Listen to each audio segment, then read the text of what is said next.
I have been expecting you, Mr. Klein. How are you, Julian? I'm scared now. Welcome to the show. My name is Bela Beier, and today I'm going to tell you 3 things about writing, publishing, and how you can actually profit from that without becoming one of those loathsome journalists and just take the good parts.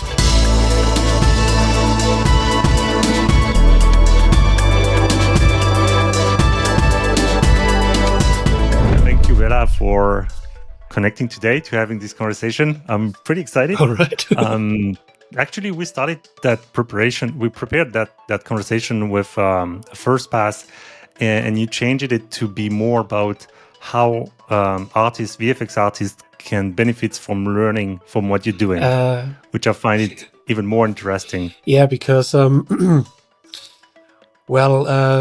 be honest, being a VFX journalist in itself is not that interesting. That's only relevant for about 9 people on this world. And I know that Vincent's on vacation and Ian's away this week. So, and it also makes sense in terms of, I'm always looking at interview to understand your path, but also how it can serve people that are watching. So I think there is a lot of value in what you're doing, and I'm curious how you're doing it, because that's also something I really want to know for myself as I'm starting a channel, a YouTube channel, which is a bit different, obviously, from writing, but there is a lot to learn, like that can be applied to it. Yes, turns out all this social media stuff and all the new media, there's a couple of old tricks that still work and that are still relevant. Yeah. And a lot of people don't know them, and they either fall flat or they learn it the hard way. And I wouldn't wish the hard way on anyone, because, it's a profession like any other, and so you have some basic rules and principles that always apply. So for example, understanding relevance or structures of content, or what you're actually doing, which on the most basic level, is something that a lot of people do not fully grasp when they get into this content game. And with the tools these days, it feels like gamified. Let's be honest. So there's a few things to learn from older journalists, even if it's just the age-old wisdom of never take laxative and sleeping pills at the same time. Sorry, that's an old joke. So So let's dive into it without weird fun games. Got him. Checklist: make the interviewer laugh. Bing.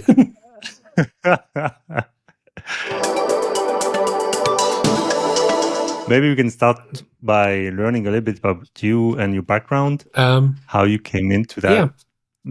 Having that magazine, because from my perspective, for the people that are not into the industry, Digital Production is a magazine that every VFX company, at least in Europe, has on their desk. That was the case at Scanline, and it was always like at RTL. Also, I remember that's the first time I saw it. It was RTL Luxembourg. So that I know the magazine since a long time. Yes. But I'm really curious how you. So the very short version is so the magazine's been around since 1996.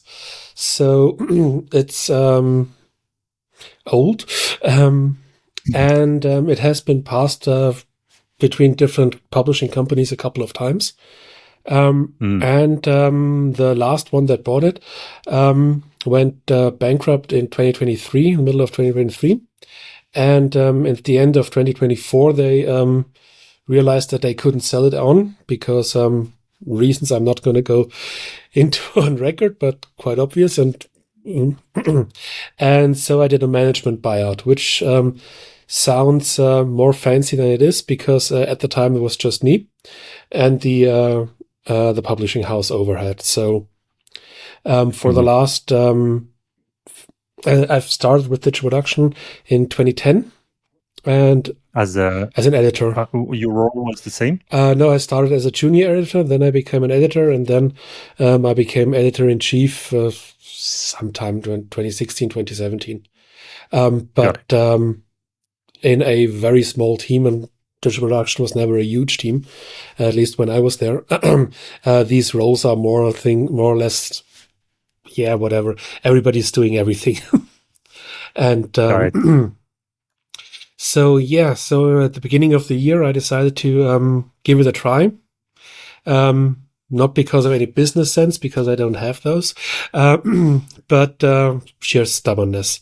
Because I know so many people who tell me that this magazine helped them, and from the usual reader interaction I have, this is something that's still needed, and in some cases maybe only to to have somebody who can have a look at your shot, or who maybe knows a tool that can help you in that position, or who can give you the contact of the guy you need for this and that job. So, and then I did something that I wanted to do from basically day one, switch to English and switch to online.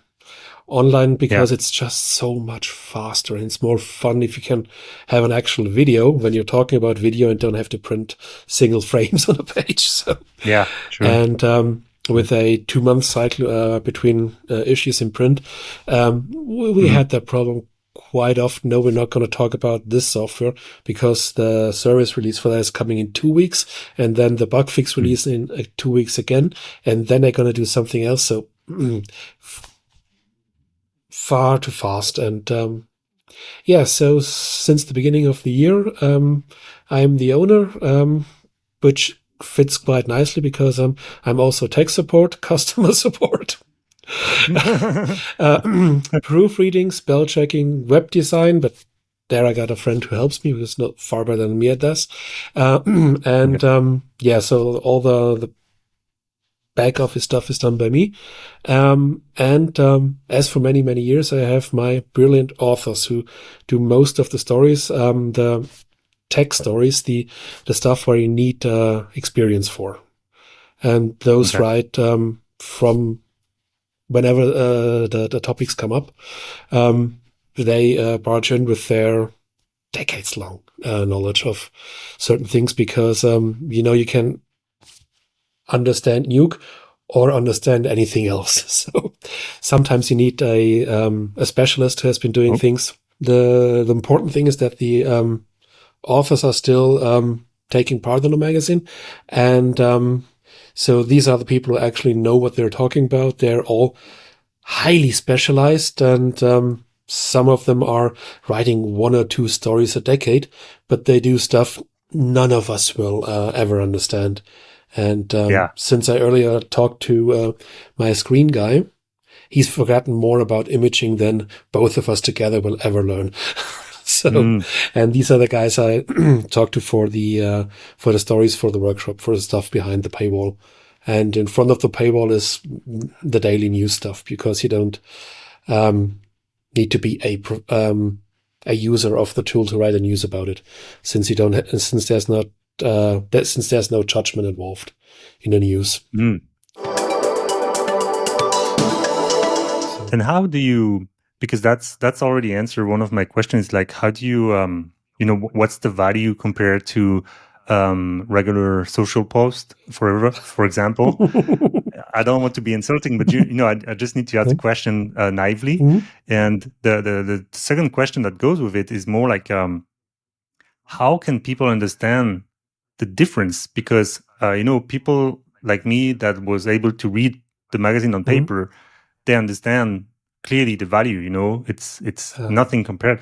But for someone that grew up with social media, that never had the magazine in their hand, how they can get the value? Because I guess you also writing for the new generation that joining VFX, how they can sense that. Yeah, the difference between somebody having his or her opinions on social media and a proper magazine is, for one, consistency, And secondly, that you learn something new after half a year, because most of social media is just fanboys playing around in their bubble.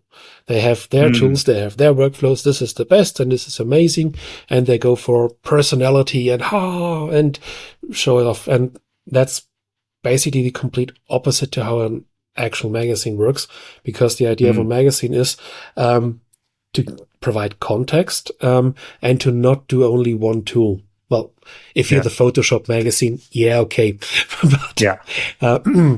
But the thing is that keeps people coming back to digital production is I try to have as wide a range of reasonable tools on the watch list as possible.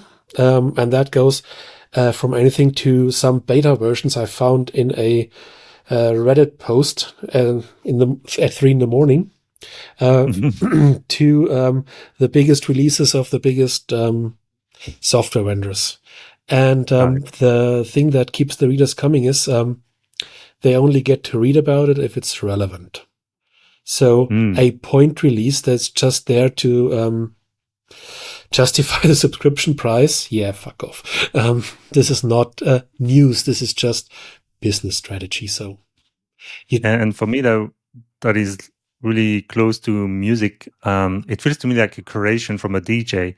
You really someone that dive into the craft, that have a sense and sensitivity for what's important, not, and then you show up and you display what makes sense for the audience, and the audience has some kind of you have some kind of signature that the audience are liking it.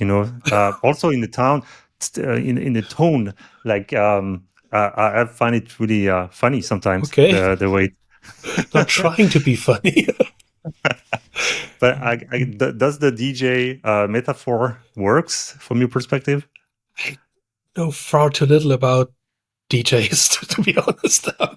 These like might be DJ headphones, but no, but from the curation part, the curation is the basis for all tech journalism, because these days, and for the last 20, 30, 40 years, there's been always something to say according to the marketing agencies, according to press contacts.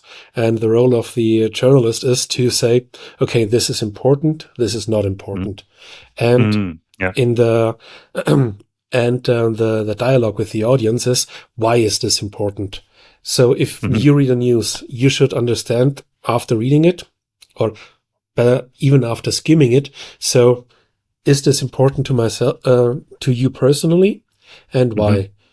If I am a Maya guy, should I know about this Blender tool?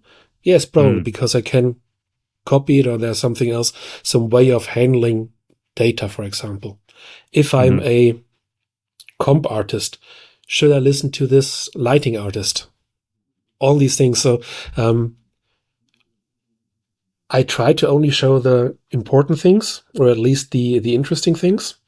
And you always have to make that connect. So this is for whom? This is for these kinds of people. This is for these kinds of creative ideas, for these kinds of workflows, for these pipelines, for these OSs, these sometimes even. So this transparent curation, this is it. And here's why you should care about it. This is the basis of all something that's called service journalism, where it's not just to get people excited or something, but to provide a service, and that's the basis. You should care about this because, and so that's what I've been trying to do. If I get a laugh once and again, that's fine. But that goes also with a lot of investment or immersion of your time into events. We're gonna cover a little bit later networking and all that. But I guess is your spare time fully dedicated to that, or do you balance it a little bit? Or what word call it? Spare time? Never heard that. Let me look that up. The reason I'm asking that is that one key point of this channel is really to do something you like, or for the people that can only work in a work they really enjoy. If not, they cannot exist. So it feels to me that what you're doing is all in or nothing. Yes, I don't think you could talk at this depth and length and width about this topic without being fascinated by it. So I've always had always found it interesting to look over artisans and master shoulders to see what people are doing that I can't even begin to. How the fuck did you do that? Please tell me. So this has always been a thing with me. And there's pretty pixels stuff has always been fun to me. I've never really published a movie. I help with a bit, but no publishing for me because I'm just too bad at it. I don't want to know how the good people and the masters are doing that. And and over the years I learned that apparently masters come in all sizes, shapes, and ages. And that's something that's still interesting. If you see something, if you try, okay, they did it like, no, that didn't. How? And this, how did you do that? Is something that keeps me coming back to interviews, to the creative side of that. And let's be honest, in VFX especially, creative and technical is highly intertwined because you can't have one without the other. Otherwise, you'd be a literature student telling people about the great novel you're going to write, or the IT person who's complaining about the users he should actually serve. So if you're creative and technically capable, then you can be VFX. That's so good.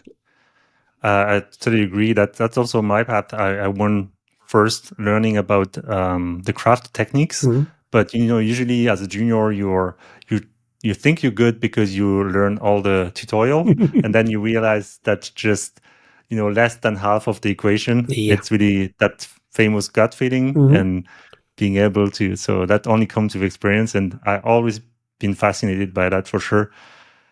And you also, working next to a senior was the most exciting things. Yeah, and this is a couple of times when I did this kinds of work. This is some people say, "Oh, you don't this paying your dues." No, you're just in the room with very smart, very experienced people and can watch them what they're doing and ask them if you fucked up your roto once again.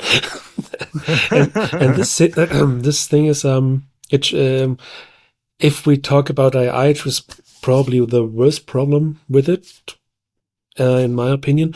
But so this experiencing and step being besides the place where the magic happens, and talking to these people, getting mentored or taught by them, that's something that's always really interesting and valuable.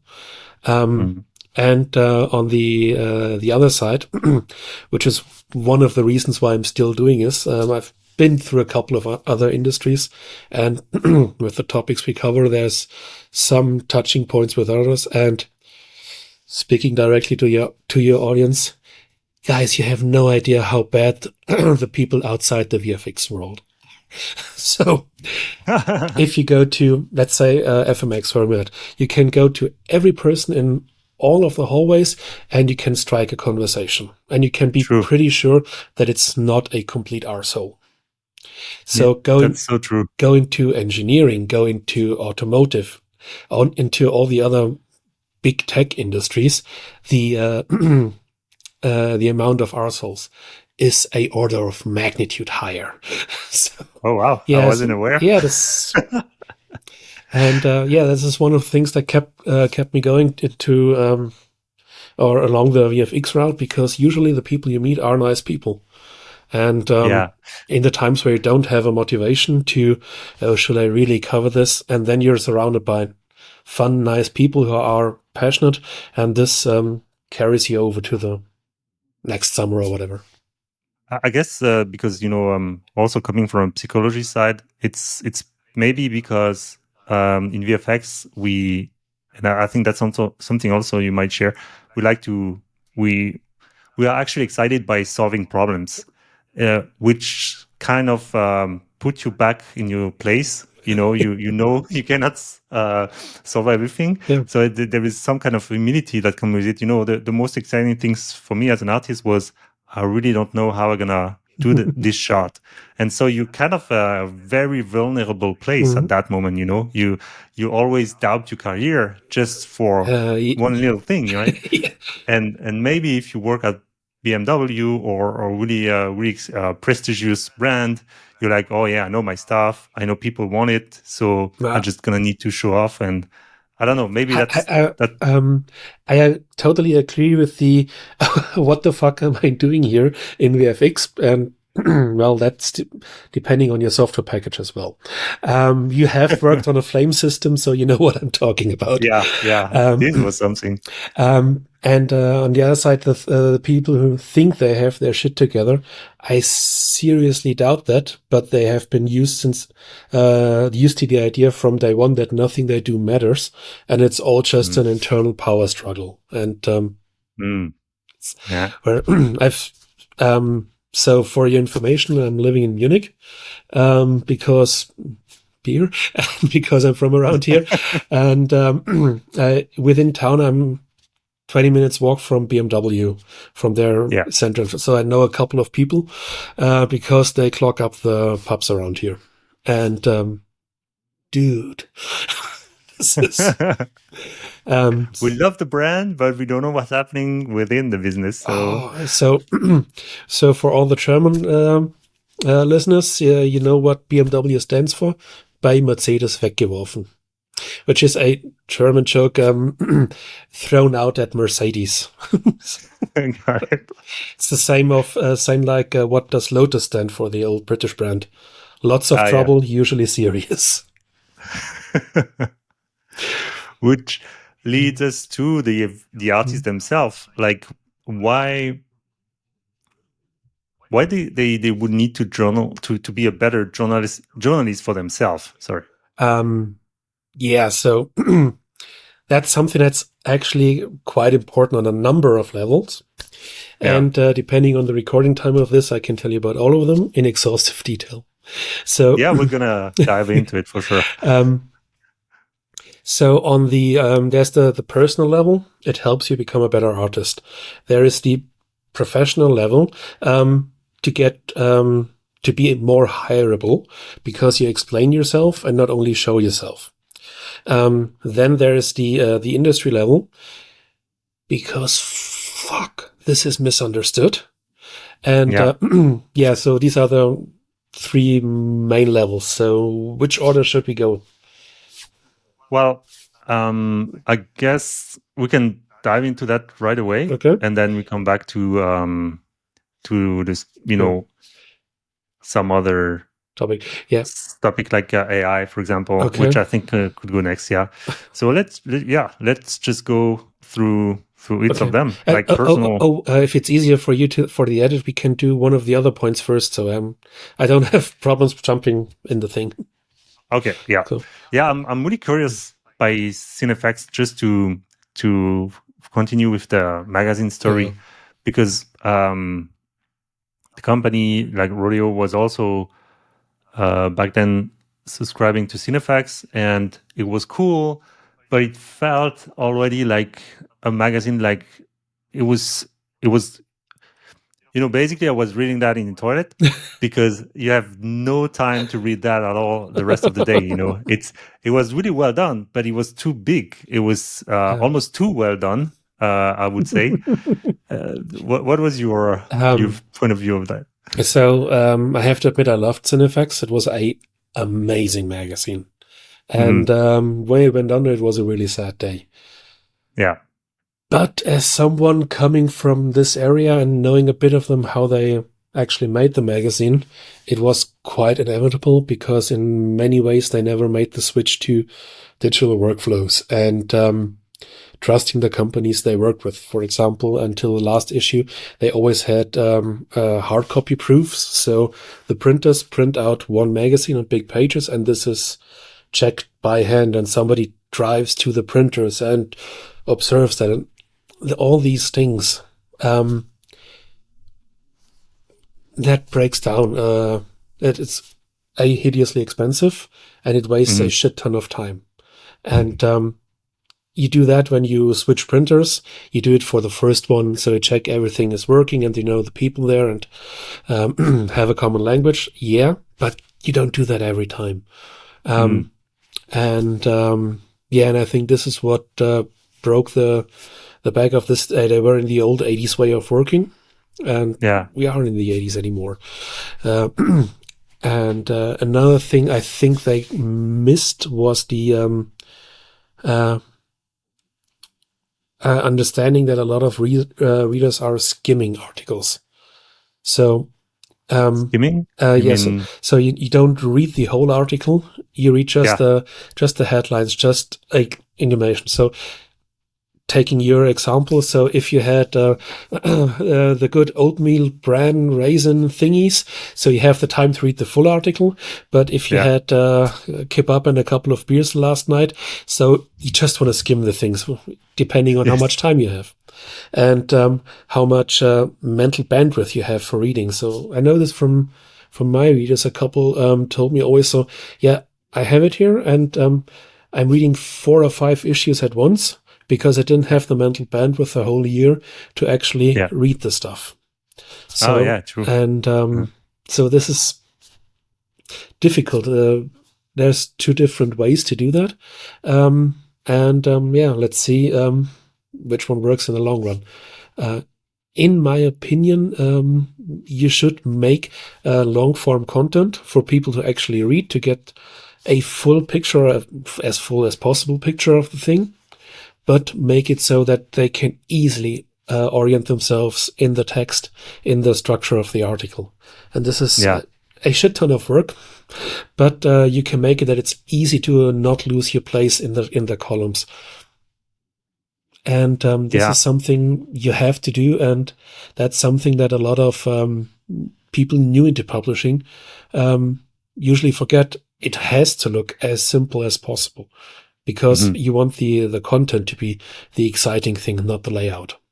If you have to sell your magazine with the exciting layout, probably useless. On the one hand, and you have to make sure that everything is as structured as possible without becoming boring. And this means sub-headlines. This means minor things in formatting, which has to be extremely consistent throughout the whole issue, not just one article, but every single page has to have all these standards fulfilled. So this is a lot of work. But if you get it right, you have people who enjoy the time between Christmas and New Year with your magazine on their family toilet. And isn't this what journalism is all about? It's a good segue to AI, because right now it's like summarization, aggregation, and repetition. You mentioned to me while you helped me to write my first article for mental health topic, and so Beyond Normal. For me it was new, and I'm not gonna lie, I use Claude a lot, but I know. It's more. I'm sure you were able to see that on the spot. These days I'm mostly quite sure which AIs people are using for writing, because there are distinct differences. But that's helpful, so I know what to look out for, because all of them make different mistakes and misconceptions. So just for the readers out there, when Julian wrote this article, he wrote the very first draft with AI to just sort it through, because he had never done this before. So for me as the editor in this case, this means, okay, he told Claude in this case his ideas, and this made the formatting, basically formatting some headlines. So for me as the editor, I know, okay, for example, with Claude, you have to watch out for repetitions. With ChatGPT, you have to watch out for claims. It always claims more. The Google one, Gemini, always skips the importance part. Yeah, true. And So all of these tools, and let's be honest, they are just tools, have their flaws. Let's call it personalities, because yes, and but in my opinion, depending on how you use them, that's a perfectly valid tool for writing.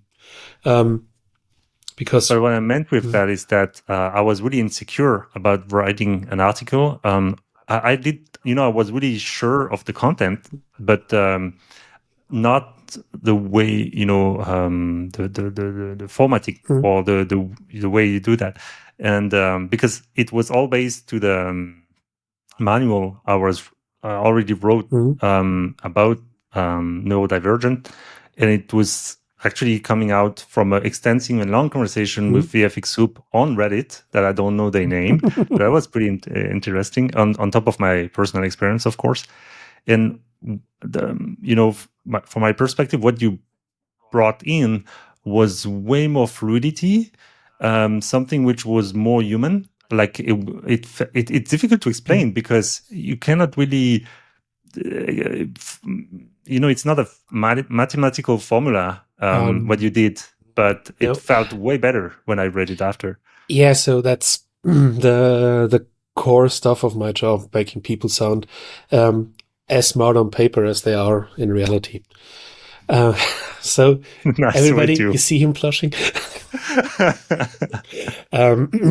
Now, that's something you get better at over time. That's practice, and a couple of tricks that are not taught to people out there, which is which is one of the reasons why I think that VFX artists should know a couple of journalist tricks, because this helps immensely. Let's look at this. I'm always thinking of the person that discovering the website now, and would say, why should I pay a subscription while there is like news all over the place, and I can just subscribe to something for free, and this one is why should I pay for it? And I think AI could be also one way to answer that. Yeah. Okay. So, so AI is a helpful tool, and let's be honest, we're all using it. I haven't typed an email in months, which is probably all the people receiving emails from me and having received emails earlier, wondering why doesn't Bela make any typos anymore? But that's the reason. I'm dictating, which is the first tool that actually does that well. Yeah. But on the other hand, if you think about journalism and AI, there is a heaping gap of capabilities, because while you think that writing an article, actually the writing is not the difficult thing. Otherwise I wouldn't be able to do it. But the understanding what to write about and how to write is the difficult thing. And AI can't help with that, because it can't pick a topic. It can give you ideas for thousands of topics, but which one is good and which one isn't good, which one has some legs to it, which is something that you can make a series out of, or AI can give you 10,000 pages on the most on this glass of water. Would you read 10,000 pages about that? No. And that is something that journalists can do and are trained to do by trade and by repetition, is to pick the important stuff. And for example, if you ask AI for news from anything, which you can do, and I did, and then I had a good chuckle, but AI thinks it's news. AI doesn't have an overview over a certain topic, so AI can never be neutral in terms of pipelines, of vendors, of developers, or something like that. You can never ask an AI, okay, I want to make a movie. What should my pipeline look like? And well, it's going to tell you something, but it's probably going to break at the first frame. Whereas a human journalist, that's in this case we're talking about VFX and special, but this applies to basically all trade press, all professional press, can tell you, okay, depending on this and that and this and that, all these interconnected parts that make up, for example, a pipeline are clear to a journalist, but complete unknown to AI.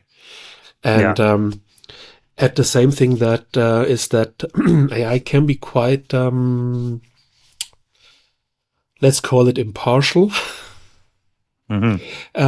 because it just does not understand. It just throws out what it gets fed in. So depending on the efforts of a company, and we're not going to name anything, but because the recording time isn't that long, have made their marketing materials public over the years. And this is stuff that got scraped fast. All the PR directories and a giant amount of content was scraped for AI. So now AI thinks this is true, but anybody, I'm not going to make that joke. So anybody ever thought, but the salesperson said this works and it doesn't, knows marketing is far from reality. And this this measuring. So is this even possible? Can this work? This is something a journalist can do quite easily. And an LLM, because we should talk about the other parts of AI soon, will never be able to do because it doesn't understand even the beginning of the problem. So it's something like if you work in Nuke. So let's make an example. And you get an email from Foundries. Obviously, they're going to tell, oh, look, we've updated, we've done this. This is the bug fix, this is the bug fix, blah, blah, blah. Okay, so you got the news. Probably the same stuff I would have written on the website. But what Foundry will never send you is, hey, look, here's what's new in Fusion. Here's what's new in After Effects. Here's what's new in Nucoda, in Baselight, in Flame. This thing that this understanding of the width of the tool set is something AI just doesn't have. And that's something people need, especially in the beginning. You need to know what's out there. Yeah. And it really feels to me that we're entering into a second phase. Actually, personally, for sure, it's that at first you think that AI can do everything, and then you realize, especially when you're really good into something, so you can test the limits, right? I cannot test that for writing, but I can test that for other things. That's really, it's nothing more than a clever assistant. Yep. And the mistake I did with marketing, or writing an article, was to rely on the assistant to tell me what to do. Yeah, it's like you're not asking your intern to strategy question or what you should do. You tell it. You tell he or she. Knowing what we know about the work of some studios over the years, are we sure that didn't happen? True. Somebody greenlit Green Lantern, so yeah. That's mean. I'm sorry. Yeah, there is plenty of examples that make your point. But I guess that's a good. I think that's a good way to explain how to use it. Is really making sure you don't ask your intern for advice on the direction you should go. It's you should know, and they should just be inspired by you, do research based on what you do, and just helping you to bring you more context or more data and all that.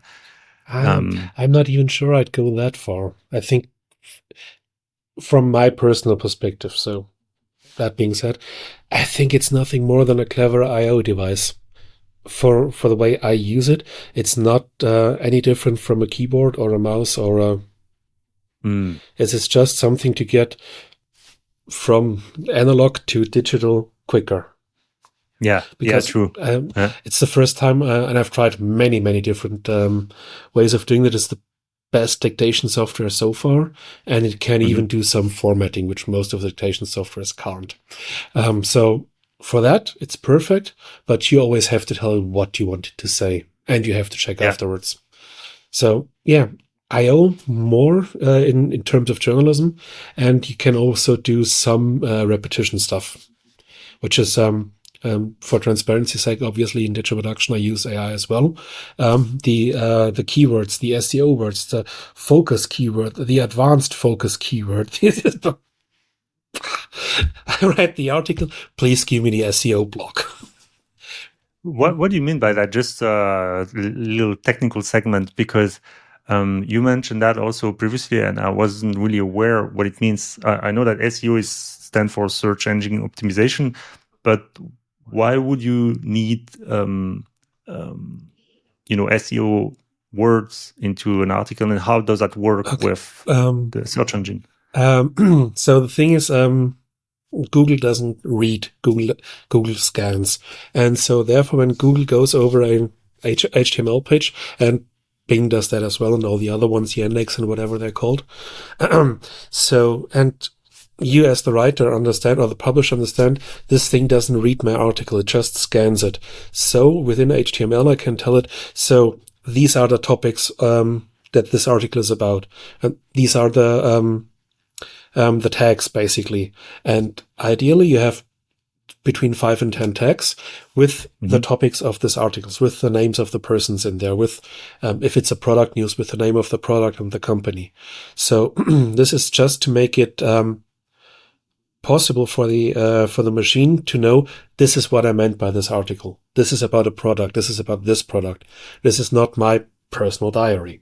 And this is something you put into a special type of box. Yeah. So most publishing systems called CMS, content management system. But if you've seen my WordPress, for example, which is what I'm using for the website, this is just a WordPress, and WordPress.com, not a self-hosted one. We get to that, to the why of that later.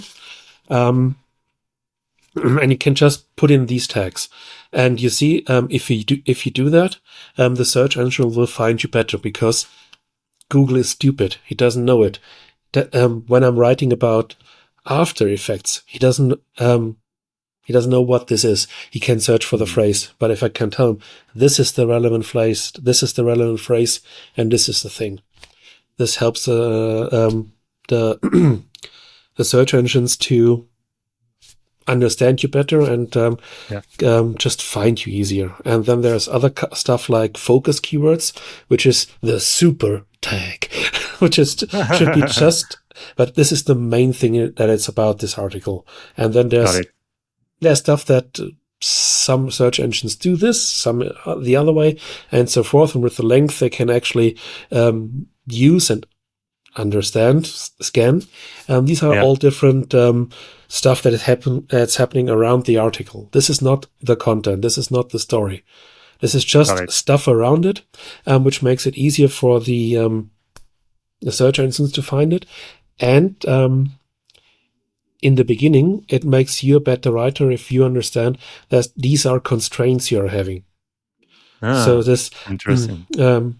If you want to write and you don't have any ideas how to do it, constrain yourself to having this stuff in the back of. So what 10 words, single words, not sentences or something, just what am I actually talking about? Because otherwise you're meandering on like. That's a really good tip. Yeah. So these are the things that happening around the article, and this stuff is something I'm doing with an AI. In my case, and do you think that? Sorry to interrupt. Do you think that the SEO optimization also helps for LLMs to find you and to scrape your website? Definitely. Okay. But I signed an agreement in my case with Google that they are allowed to skim digital production for their AI summaries, and this is about 500,000 playouts a month,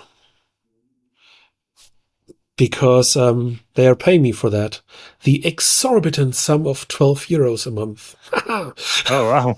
Ooh, ooh. Champagne, blackjack, and hookers.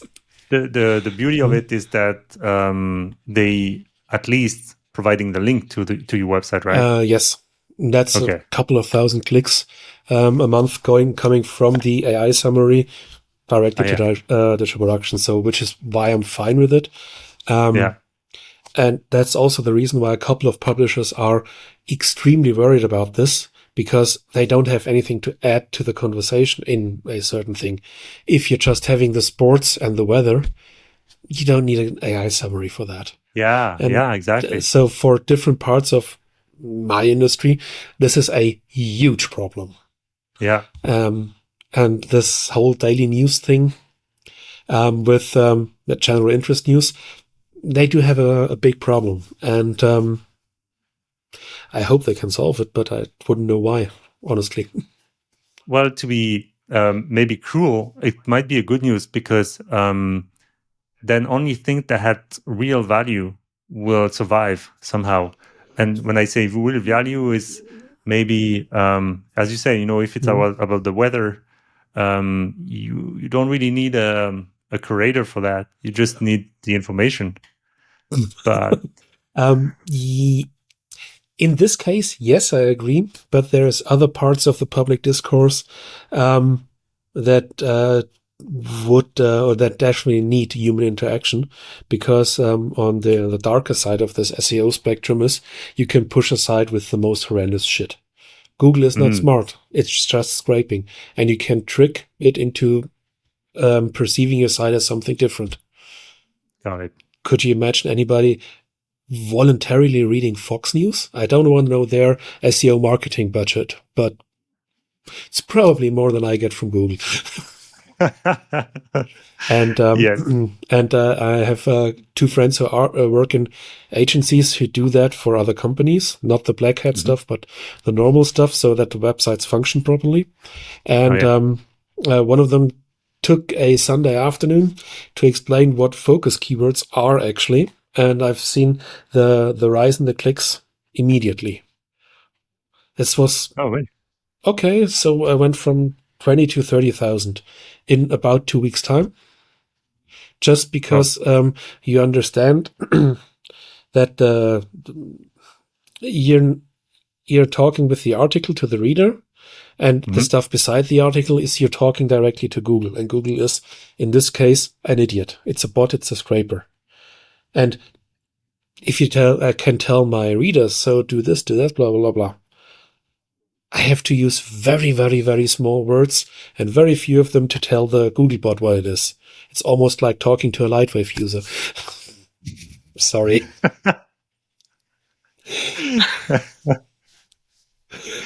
We're gonna have a lot of friends in the comments. No, usually I make fun of Lightwave users because the ones in Germany I all know. Okay. And of 3ds Max users, because if you use that software, you gotta have a sense of humor. And from my experience, Max guys are funny and they can take the joke here, which is why I seldomly make jokes about other softwares there. Got it. All the love to the Max user of Scanline. Which actually is a perfect segue to talking about artists now. Yeah. And thank you for that clarification on AI. I think it's clarified a lot in my head also. Where are we going with that? But adds up on my idea of the fact that kind of AI is even more differentiating someone that have a real let's say mastery on a certain topic. There, it's not going to be AI would not be a problem for that person. Like what you do, but for the other, it might be an issue, and so that's why I think somehow this could be a good news, because then real talent will show up a little bit more compared to the average. But I'm not sure about it because I'm not in every industry. But I hope so as well. But I'm also a bit afraid that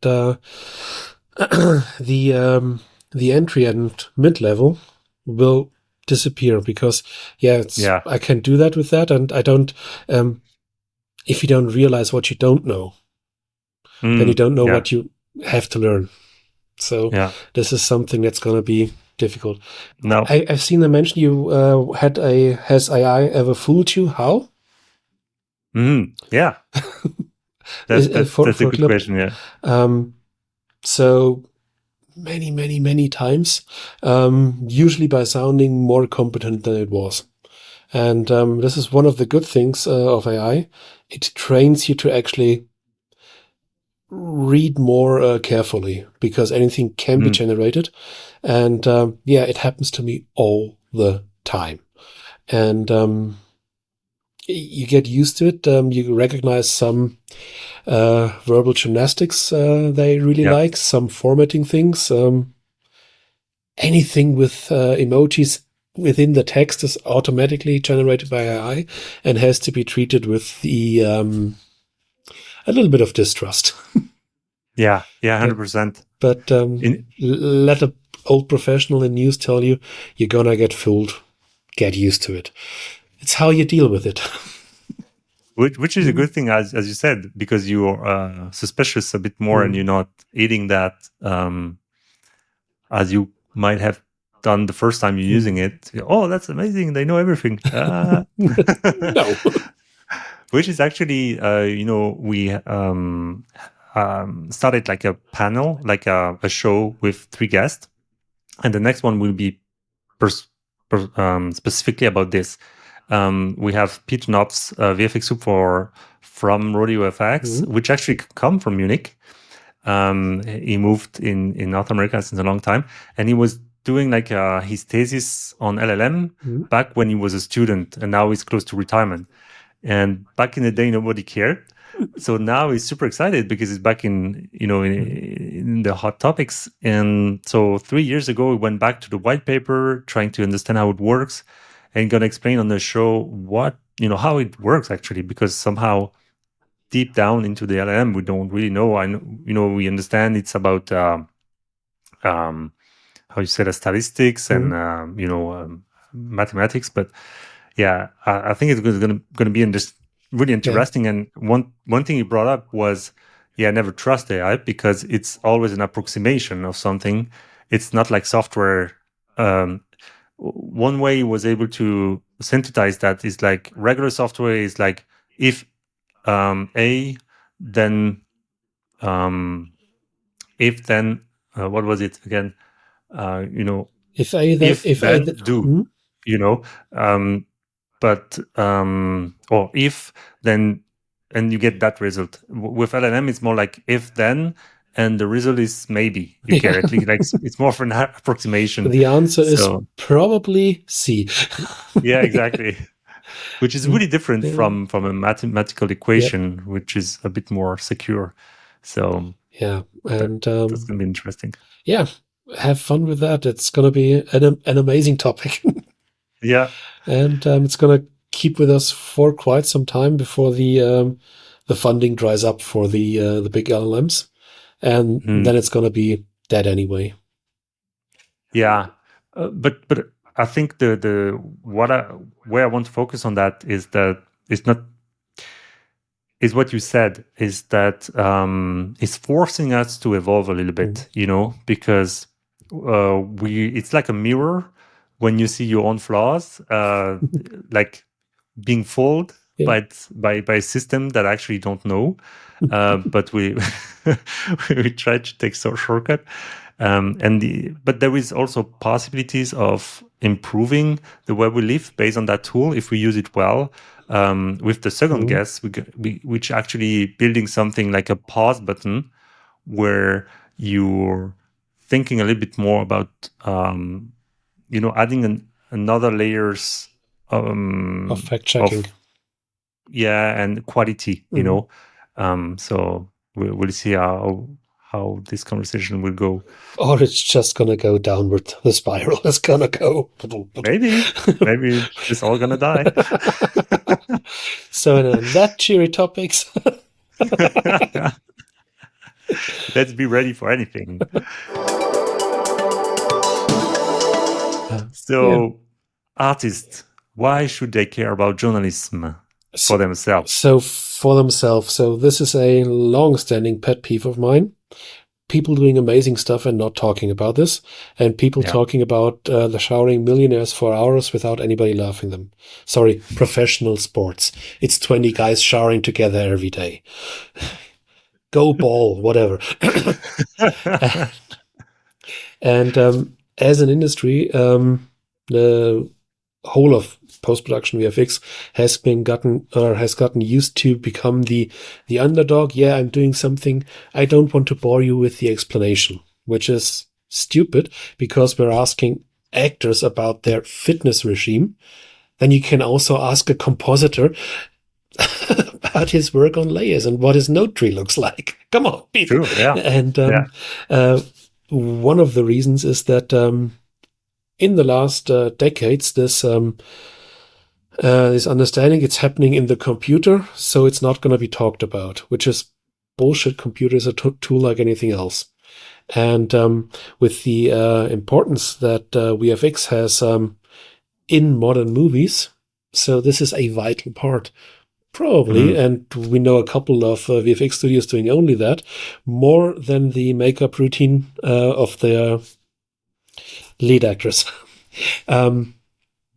So we have to learn about it. So I had this. But maybe we can learn. You mentioned the makeup routine. For example, what was it? The Grinch. That's the last one I remember Jim from Jim Carrey. Yep.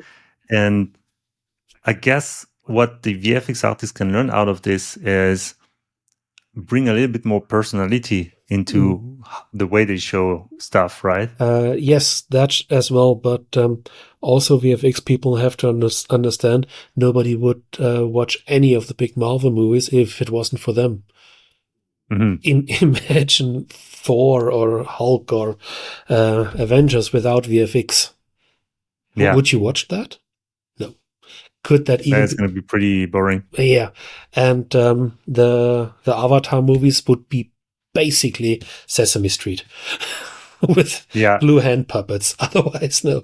And so it's important what we're doing, and we have to do, and we have to tell people about that because nobody's going to listen if we don't tell them, or nobody can listen if we don't tell them. So on a meta level, I think as an industry, we have to start talking about what we're actually doing, how complex it is, but also how creative and vital it is. Because otherwise, it's in 10 years, there's still going to be no VFX, no CGI, and they're showing pictures with blue screens, which was one of my personal low points of the last year. The year before that with Barbie. And The Guardian, which I always thought was a good newspaper, was having an article about, in Barbie where there were no VFX shots and no CG. And the header image was the actress in front of a blue screen. How do you think the blue screen disappears? Pixies! And so, we have to talk about this. And if as an artist, it becomes normal about talking about your work on a professional level, then we are a step in the right direction. So I guess I'm playing the devil advocates. There is also client's limitation to that because it has to be about you have NDA and all of that. Of course, I'm just making two examples of what I did at Rodeo because I'm fully convinced about what you're saying. And I faced some struggle doing it. So the first things was making a documentary about the way we were doing Deadpool as a team. This was actually really fun. We did that with the guy that was doing FX, not digital effects, like real with rocks and all that. And someone that was taking care of the light, and I was just interviewing the VFX soup, the producer, and all the team, and it was really fun to do. And the production actually was preventing us to publish the thing because they didn't want us to show that Ryan Reynolds' dick was CG. And we had a really fun frame with the modeling artist, and the screen next to her with a giant CG dick next, and it was just part of the work. But somehow, we were not able to publish that little documentary. And the second part, this was really, really good, but it was only internal. We were doing creative meeting. I was organizing that with the VFX supervisor and the producer, and they were coming to the theater, presenting the work on, the Harry Potter movie, the conversation with the client, the look dev of the creators, and so on and so forth. It was amazing.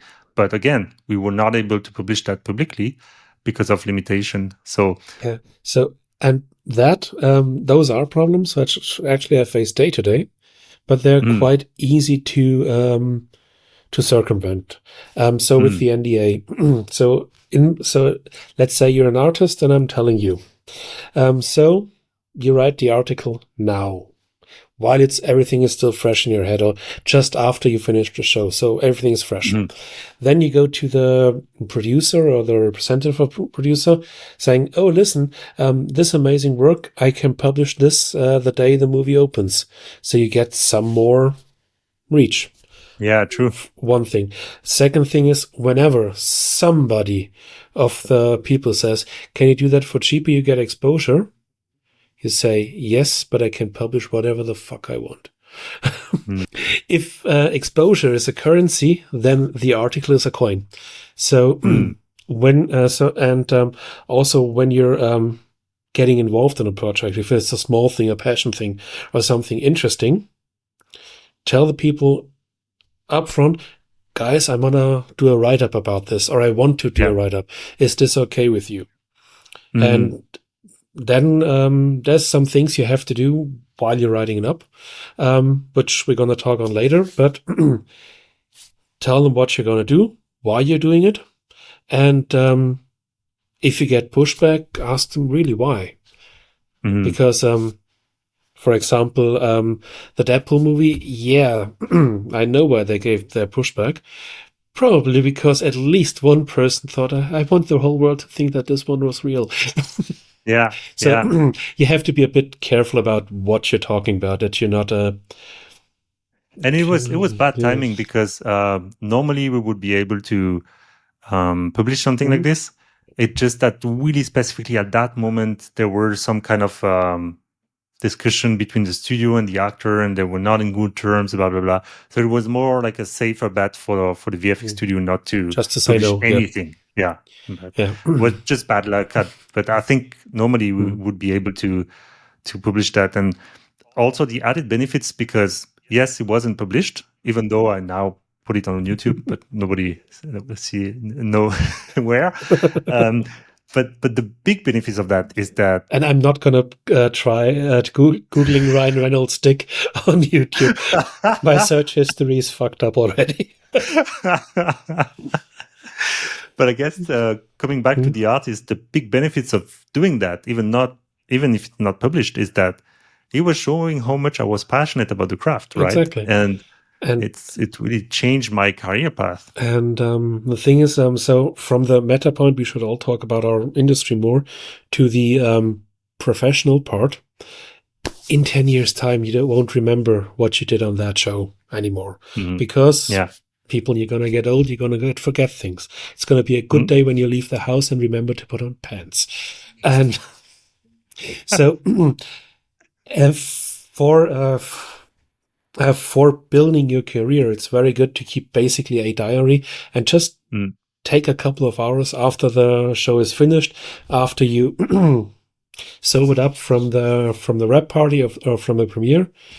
Yeah. Sit down. What did you do exactly? Not I did compositing, but I made this shot, I made that shot. Write down who you worked with. Who were your immediate peers? Who was your supervisors? Who were the interns?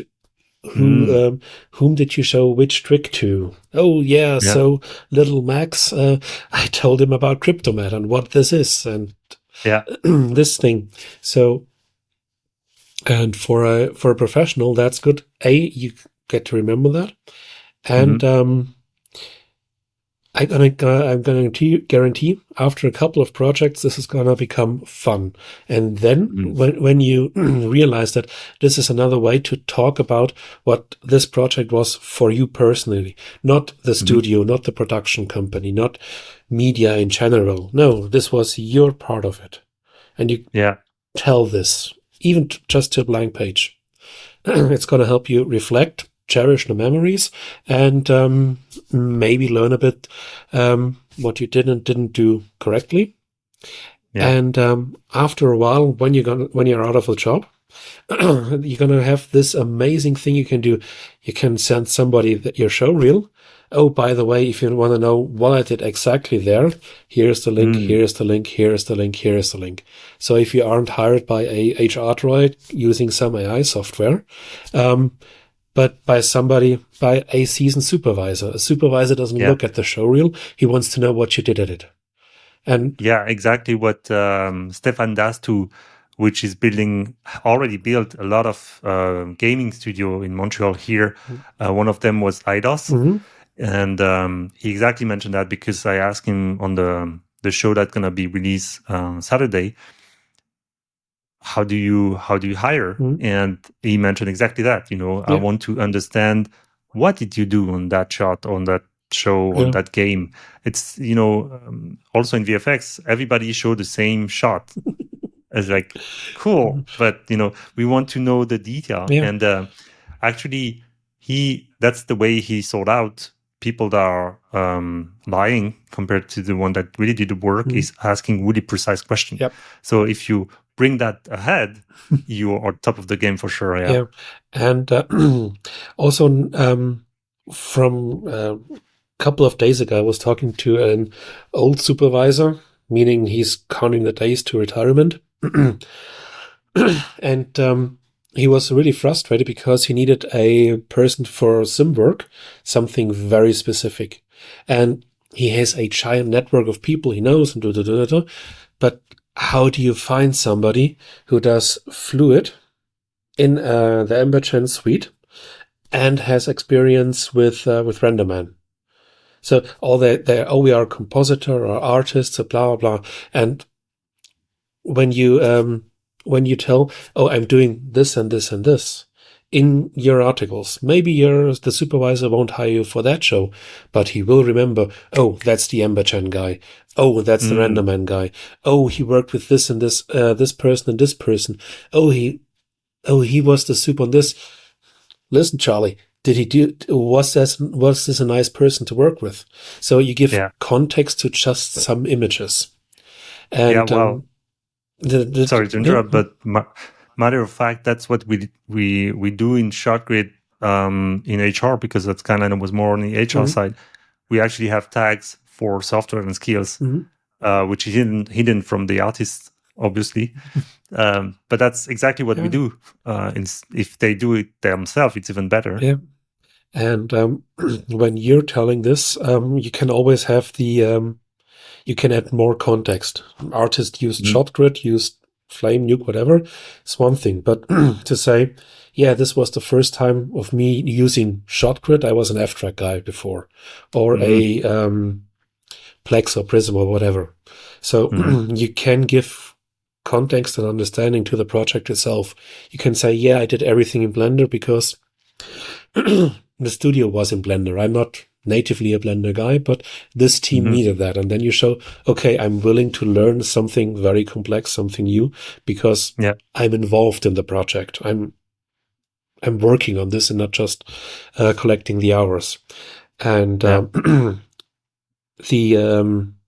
additional benefit is that you can show, look, I've started 10 years ago with this little shot, and I removed a tree from the back of the frame. And now, after many, many years with studying in simulation and modeling and texturing and shading, I'm putting the tree back into the frame or something. You can show how you've grown over the years and what you've did in the meantime. So, yeah, I worked as a comp on this show. I was working on a lighting artist on this show. I was working on a lighting artist for night shots on this giant show. And I was the compositing and lighting and rendering and mastering department for this little project. So you can show what you can do, and in a way that is believable, far more believable than a list of tags in a LinkedIn profile. And you know what? What you were saying, that I think it's also a good way, a psychological way to keep the flame alive. Mm-hmm. Because sometimes when you start to be a senior, you're like, oh, that's the same shit again and again, and it's always the same. But if you're documenting it, there is always something new to look at, or different perspective to look at. And that actually can keep you out from being bored out of it, if it's not an interesting show, for example, whatever, you know. And the thing is with writing, what you're gonna realize very soon is you want the writing's gonna get better, and then you're gonna try to make it more like you would want something like that to sound like, and you're gonna develop your writing skills, and you're also gonna change the way you're looking at a project. So the first one might be just a list of this shot, this shot, this shot, this software on this day with this colleagues. And then you're going to extend that, because these days writing gets faster and faster and faster. And with AI things, you can just dictate them. And let's be honest, we all have a perfectly capable dictation machine in our pockets. Except when you have that very bad day on the toilet where you have to use it for this. Sorry. And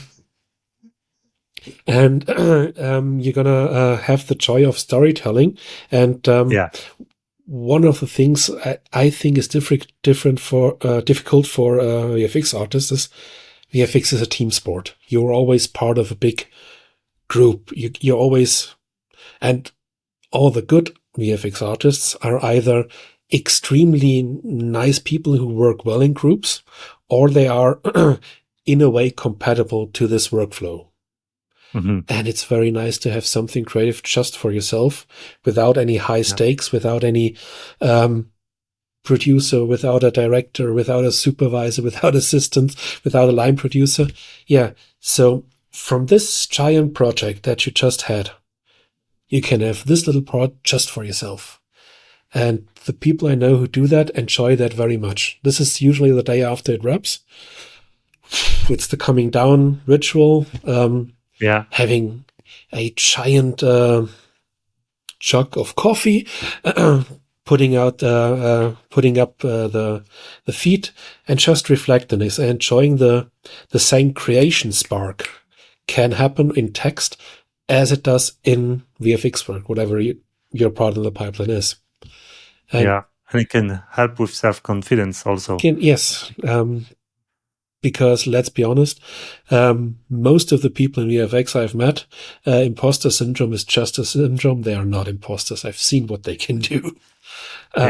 So this is something I'd recommend for both the professional and the personal thing, to get over the after project hump. Enjoy it. You've been part of something amazing. Document it, because you're going to forget. It's going to fade. So. It's really cool as an idea. I never thought about it, to be honest. But now, you know, that I'm starting a new project, which is right now what's happening for me. You know, I also had the reflex to journal it, and this time I wanted to make it public, so I published that as a video. I already did the first one. I'm going to do. I wanted to do each week, but I'm going to do each month, and it's exactly for the same reason you mentioned. And I think it's also to calm down, to just reflect and to digest a little bit what happened, because that's also why we do a post-mortem as a business, but that's not the same, right? This is more for, artist evaluation, what need to be improved on the show, blah, blah, blah. It's not personal. So I really love the idea. A post-mortem on a show is a very, very smart thing to do, but you can do it for yourself. What worked for me? Exactly. You can, your list of people that annoyed you, you can collate them in the in the vault. You don't secret vault. Secret. I always put mine on the backside of the screen so the colleagues can see it. Wasn't that the proper thing to do? Oh well. At least everybody knows. And so that's the personal side. On the professional side, you mentioned you're more hireable because depends of who's the recruiter is, but I guess also you can use that as a reference to put on top of the shots and remember what you did. Exactly. And this is the thing where we should look into this part of personal professional publishing, which is a stupid phrase, I know, meaning that these days everybody can be a publisher and very few people actually are. They post on social media, which is completely useless. But these days you can do your personal write-ups. You can put them on a professional website. And for example, if you use WordPress.com, you can get a free one. And this will last you ages. You don't have to pay anything for it. You might want to get an URL, but you can also do one of these composite things that are free. So it's so what's the difference between the .com and the .org? That's the one you. So the WordPress itself is a software, a content management system, and there's two versions of it. One is the one you get on WordPress.org. You can download it. It's completely open source. It's battle tested, and you put it on your own server, and you can do with it whatever you like. The company behind that, who does the open source thing, also offers a installed version on WordPress.com, which is you don't have to remember how to write an HTTP access code. You don't have to think about the robots takes on the updates and no setup. It's ready to go like Wix. Yes. Basically, Wix tried to be a better WordPress, but failed with that. Because WordPress, you can go as deep as you want to. And at some point, if you think, oh, now I want to do a bigger site, I want to do this or that or this with it, you can just go up. But I wouldn't recommend it. This kind of journey, you don't even have to do it public. You can have private links. So you have the advantages of a CMS, which takes the writing out of the formatting, which is quite in the layouting. So you decide your layout and you just write in that. And you don't get I want to put this picture there and then. No, text, picture, text, picture, text, picture. Block, block, block, block, block. This is something that helps people write. Let's be honest. Everybody gets confused by PowerPoint things and spends more time dragging stuff around instead of, I needed 4 words on a page. Why did this take 2 hours? Damn it. Yes. I'm speaking from experience, I think. Yeah. So this is WordPress is a professional publishing tool. There are others out there, which you can easily use. You mentioned Wix. Squarespace is, I think if you want to think about selling stuff, Squarespace is the place to go, but you can use it just for publishing. And there's dozens and dozens of others, which I don't have the time to keep up with. And you can do that. And you can have that somewhere outside your own network, because we all know we have X machines die. And you could also just save tool. That could be also if you do your own WordPress, which I did also for my website. It took me a while, but I wanted really to own my stuff. So I did it. I first tried to install it on my Synology, but somehow that was not the best. So I just pay like a cheap hosting company rate for online. And it's really cheap, and it's you own it. So that's pretty good. But that's the thing with WordPress. You always own it. So one of the things the company behind it did very right at the beginning is you have a big get me out of here button. You can export everything you ever put in there, including all the revisions and articles, just with one click, and you're out of there. And because it's a very probably the most used CMS in the world, every other thing you want to use probably understands that format. So you're not locked into the thing and can't get it out. It's just a database, in this case MySQL, and a couple of PHP and CSS files, basically. And you can always take that out. And so if you're thinking, why does a professional magazine like Digital Production use WordPress.com? One, I'm not a server guy. And secondly, security. Because running after the updates all the time, I do handle user data, so I have to be extremely neurotic about that. So, so I have a company who does have all the certifications and the security audits and stuff like that. So that's the reason for that.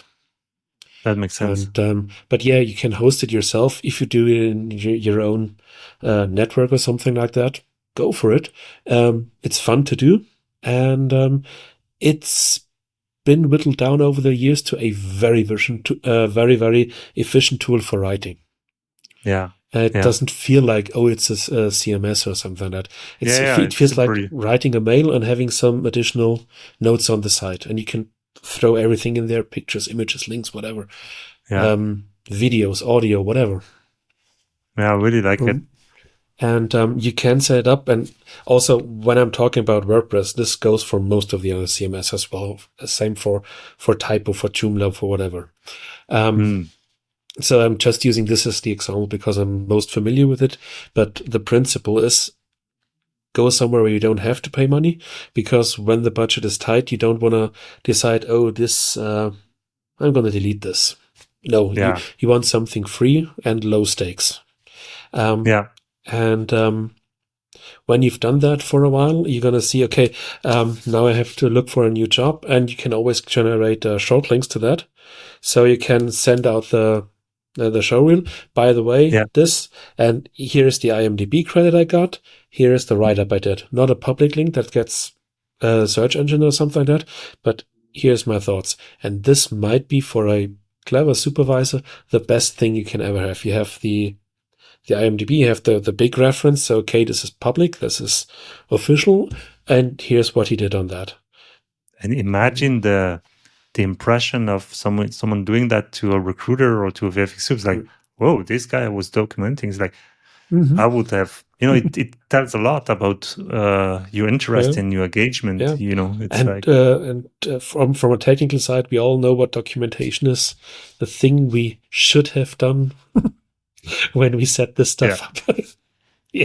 But it was really painful to do it before. But now with the new tool, it could be really like a matter of discussing with an LLM, rereading what is the outcome of the conversation and storing that somewhere. It could be really easy. Or video, like you just record. Video is not searchable. That's the problem with it. So you would need to have the transcript next to it for sure. And transcribing video is a pain in the arse. Well, Resolve is quite good, and it's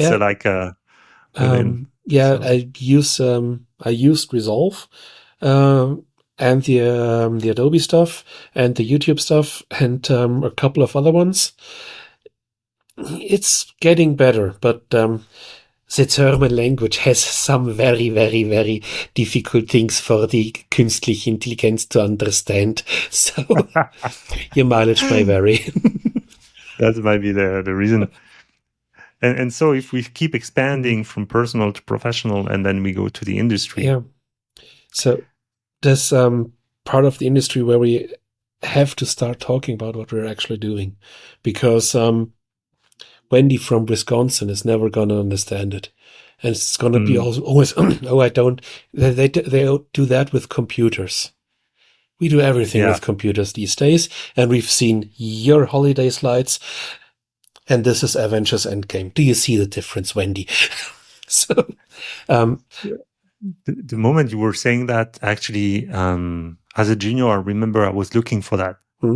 I wanted to know, actually, I came to cinema because of the behind the scene. In DVDs back then, you always had like a little explanation of how the movie was made. And I usually preferred that section over the movie.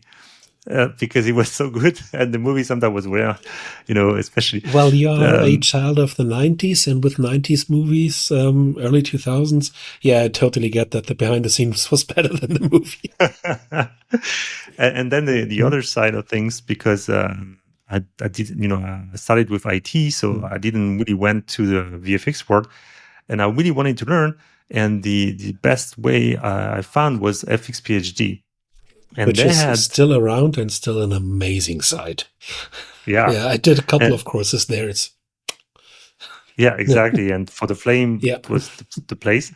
And they had, I don't recall exactly the name of the series, but when you were taking courses, always you had some kind of, I don't know, few videos about the context, about the industry, and basically this was some kind of blogging, you know.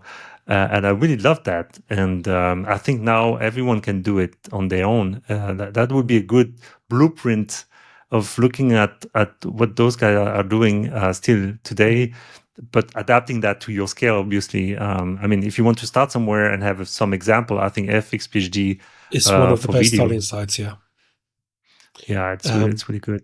Also, if you, I know a couple of people who always do the update courses there because they're the only person in that studio who works with that. And at a certain level of complexity, you need somebody to tell you, okay, this is new. Because have you tried reading the changelogs these days? Yeah, and you need AI.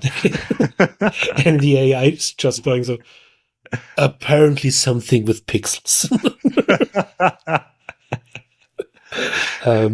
Yes.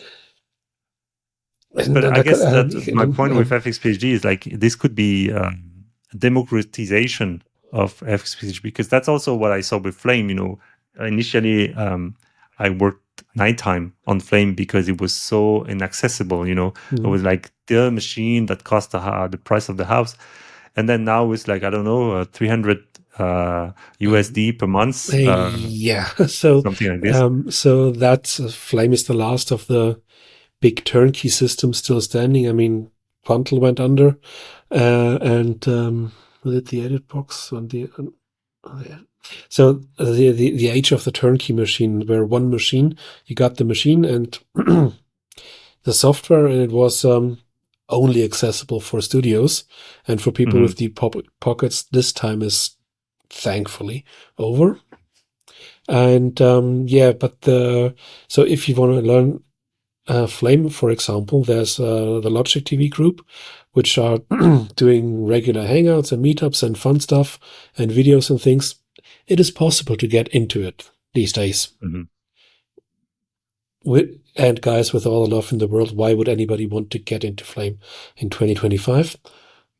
Oh, no, yeah. There's one reason. If you don't know Flame, it is a compositing, finishing, mastering system. And it has one thing that nobody else has, which sounds boring as fuck until you really see it in action, and that's the connected conform. Nobody else has something even approaching this. And true. That is still amazing. But Flame Wars aside, the quality of possible education these days is far higher, but at the same time is the signal to noise ratio. Because if you go to FXPhD, you know the person teaching knows their shit. Yeah. Dude on TikTok who shows you the console probably thinks that's a table. Yeah, that's a good analogy with also digital production is like you go to a place where you know you can rely on. So trust is definitely one of your currency, I guess. Yeah. So as a publication, you have to be consistent, and you should have a healthy understanding that everybody makes mistakes, and do everybody to catch your own. So this is that thing that, for example, no actual article goes out without at least two people reading all of it, consciously awake and looking for all the things. You need that because publishing on your own without somebody else to read it, if you try it, and I recommend you do, and then read the stuff you written last year. So you need some distance from the text to find the flaws, the mistakes. And as a news writer, which is sadly not double checked, I wish I could afford a colleague to do that, but This is also one of the things that people seldomly understand about trade news or professional news. We rarely bash something. We rarely do this is bullshit, because when you're evaluating software as 2 or 3 or 4 a day for a couple of years, you know that you're an idiot and that you might not get the point of it. So before when I'm not sure that if there's a good software or a good release, I just don't write about it. Because so many times I thought, this is bullshit. Why did they put this out? This is complete rubbish. Oh, no, I just didn't understand it. I'm sorry. So you learn to get the heartburn under control and just so, okay, I don't know about it. No, I'm looking for the word. Here's the German brain going. Keine Ahnung, keine Meinung. No experience, no opinion. No knowledge, no opinion. And if I don't know anything about it, then I'm not having an opinion. I have something to say, which I should be shouting off the balcony, but not in the. Which is a really different approach than a YouTube or TikTok video that purposely try to stigmatize something just to make more clicks. And but you can feel also, because I'm also publishing on YouTube and I'm trying to avoid this strategy because it's short term, and I prefer long-term approach where actually we go deeper into the topic and there is more thought into it than. But I understand why people are doing this, because it's more rewarding short time. And when you don't care, so consistency is the word for that, right? And if you don't care for the stuff you're talking about and only for the clicks, so And again, speaking from experience, put a couple of tits on it and a gun, and it's gonna get click. But I remember a Maya bikini poster. But that's another story. That was early 2000s. I remember that one as well.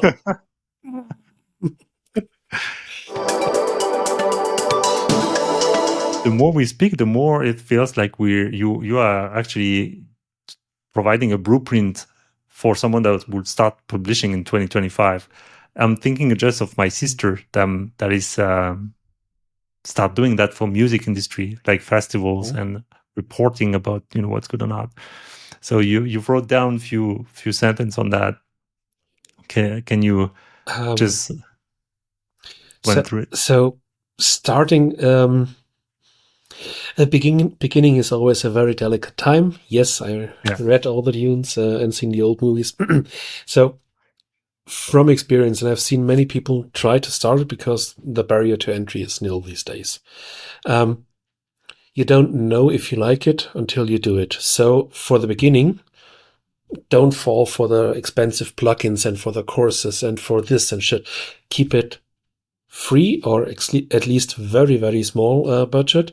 Keep it light and try to stick with it for 6 months. Because the first few articles it's like opium, no? But the return gets less and less. And if you still find that you like the process, not just the result, that's something, then you know that you have something. Don't overinvest in the beginning. Don't book advertisings for your stuff or do Google tags or whatever. For the beginning, for the first half year, keep it as free as possible, as cheap as possible, and just see if you stick with it if there's no one watching. Because one of the things that people think, oh, he's got 40,000 people looking at his website each month. Yes, but this doesn't do anything. This is just a number. I have to like what I'm doing, even without having an audience. So there is not a lot of fame and notoriety in journalism these days. Sorry. Then there's this this stuff with on the practical side.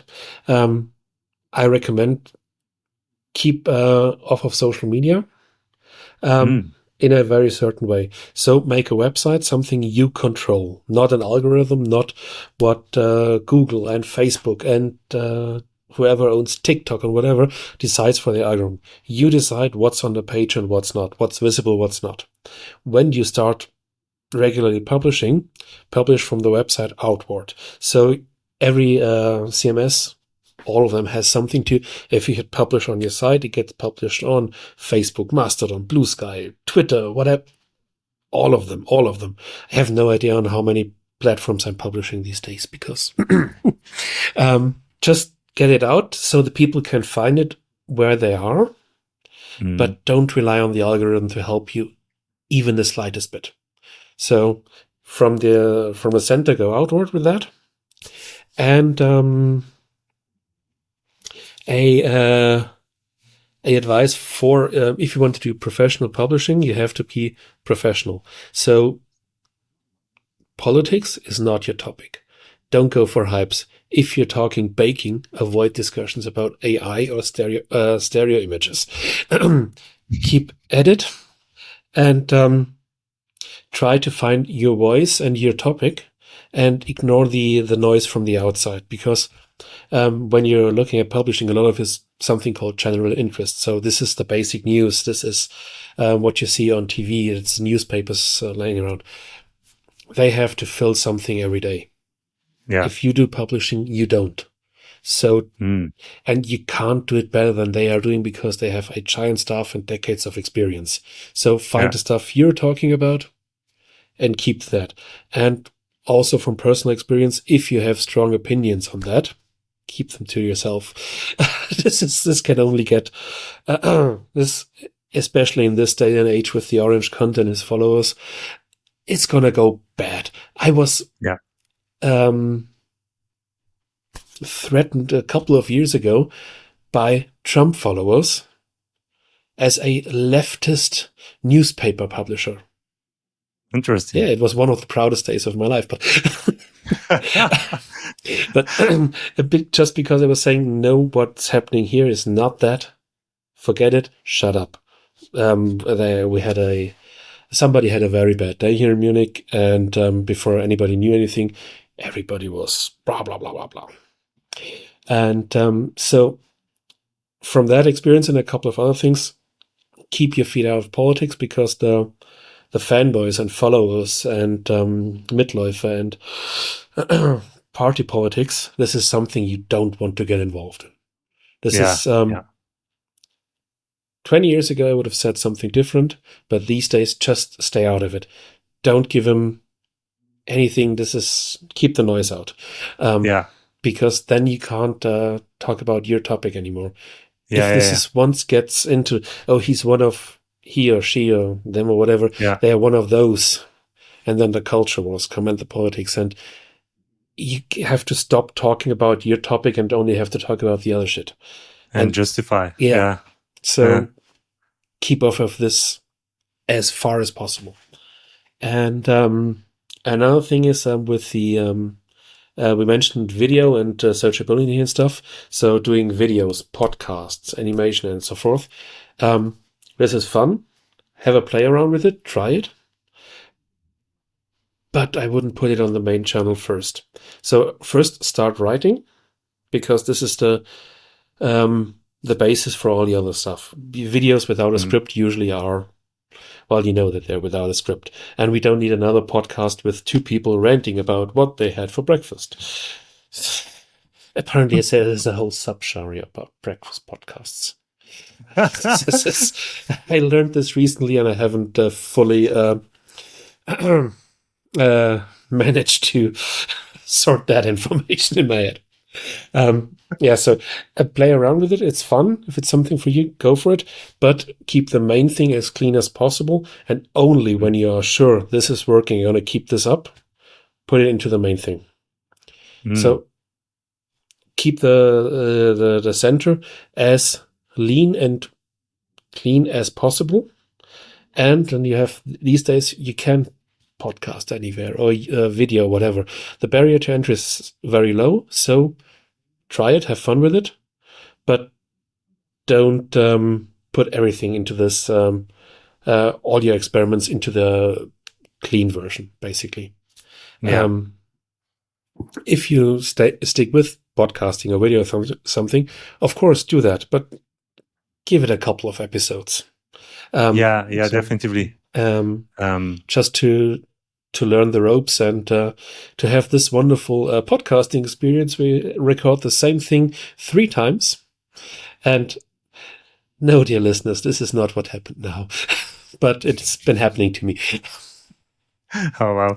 Yeah, well, I can relate also. This is something, just being comfortable with your own flows on screen, that's already a first. Learning about yourself and about the technology you're using, and then you get to do content. But you can only do that if you are in the position of comfort that you know what's happening around you. I can focus on the storyline, and I don't have to remember, does this camera work? Does this microphone work? Is this wired up correctly? And stuff like that. So you need the surrounding to work for time-based media for all of them. Yeah, and so if you're doing that, have fun with it. And when you're doing the low invest version of it, if it's not for you, it's not a shame. You're just not one of those people. Yeah, true. And that relates to something deeper, I would say, which also happening to me now, is that initially you are doing something because your brain is telling you that's the best pathway. But that's something I'm trying to inverse now, is trying to feel it from the heart, let's say, kind of, by that I mean, like, I would do that without being paid, there is no strategy behind it. And then only then, when this happens and I'm really aligned with that, then I'm going into my head and say, okay, how to organize that? How I'm gonna invite people, prepare the notes and all that. And then suddenly life is easy, because you start from a place where it's natural compared to, and that's a conversation I have with a lot of friends and clients. Usually it's just, it's like, it's a bit segue to what you said, but really makes sense, because they say, oh, I just need to make money, so I'm going to do that, a podcast or an article. Yeah. And then when this works, I'm going to do something that I really like. I think it's the complete opposite you should do. They're looking for the result and not the process. Yes, exactly. And this can work for very short-term things. Yeah. Thinking about dinner, yes, I'm looking for the result. I don't enjoy cutting onions. But who does? But if you're looking for a career or hobby, you have to enjoy the process. Yeah. And then when the result almost doesn't matter anymore, then it's the right thing to you. Because then you have the process, which you enjoy, and the result as a little cherry on top. I got to play with this tools, or make this, or think about this, or write this.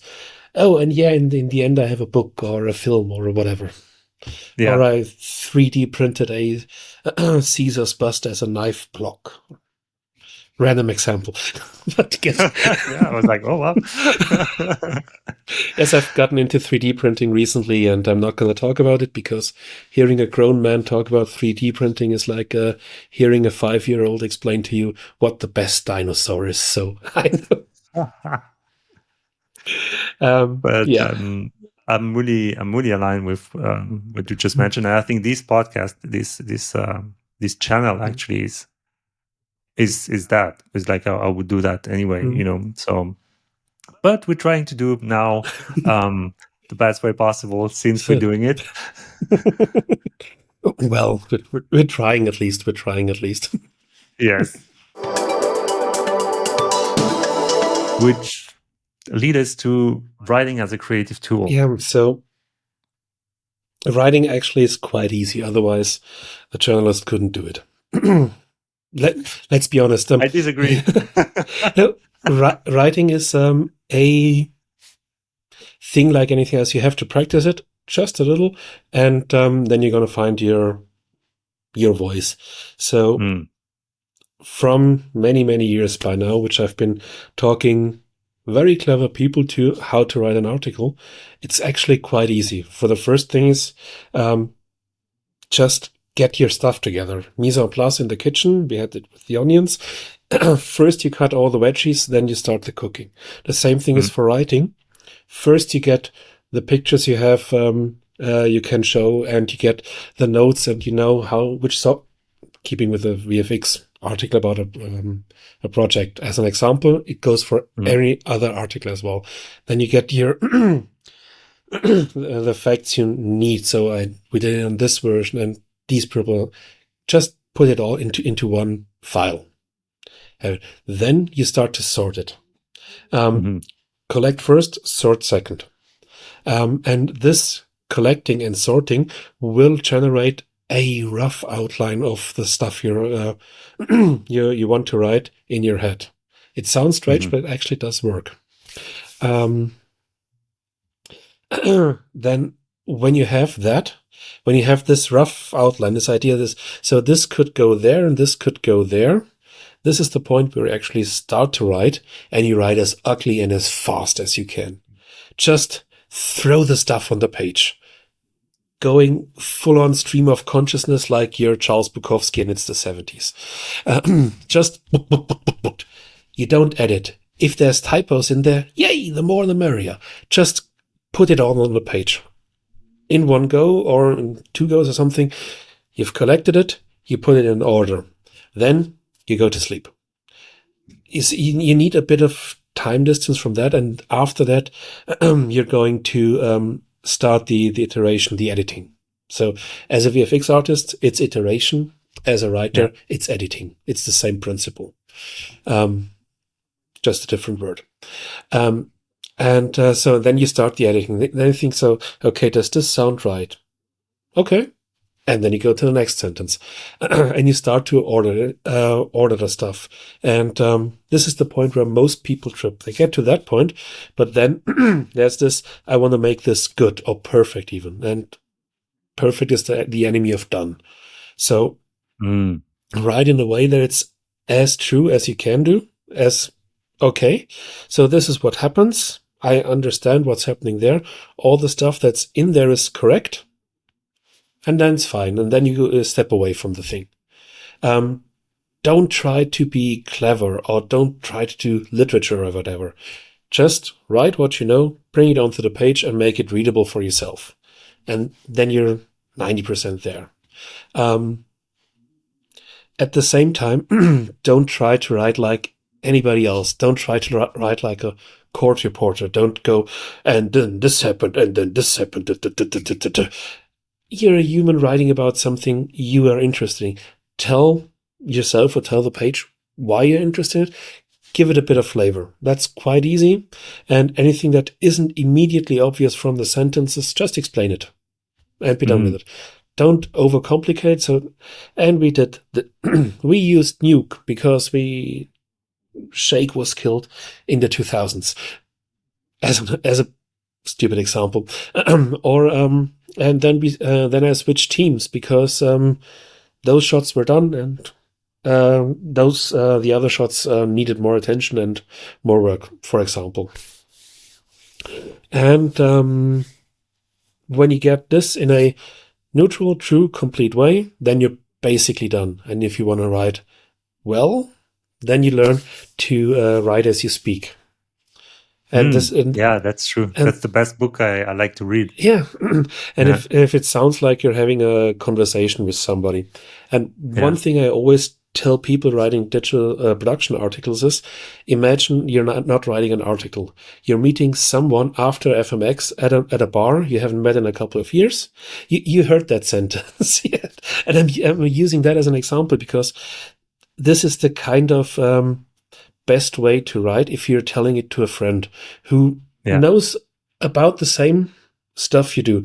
At FMX, at the bar, you're not going to meet Wendy from Wisconsin who doesn't know what CGI is. And you might meet Paul Debebeck, who knows way more about this stuff than you do. But imagine meeting a friend who knows, or an old colleague who's about on your level, and telling him about the stuff you did. And the normal human instinct is to make it interesting, to make it flow, because you don't want the other person to be bored or walk away or throw rotten fruit at you or whatever. Again, random examples. Just disengage, like sneering. So, and if you imagine this person to be the page you're writing on, usually it's going to be a good article. And after that, there's just that's basically it. You can do more stuff with formatting and rhythm and stuff, but you don't need that. You're not a professional writer. When you go for that, you're at the 100%. This is perfect. If you can send your article as a mail to a friend from the last project you worked on, and he's going to say, oh, wow, and blah, blah, blah, and have the kind of reaction you have at the conversation at a bar with a friend. Oh, why did you do this? Why did this conversation happens? Then you're there. That's it.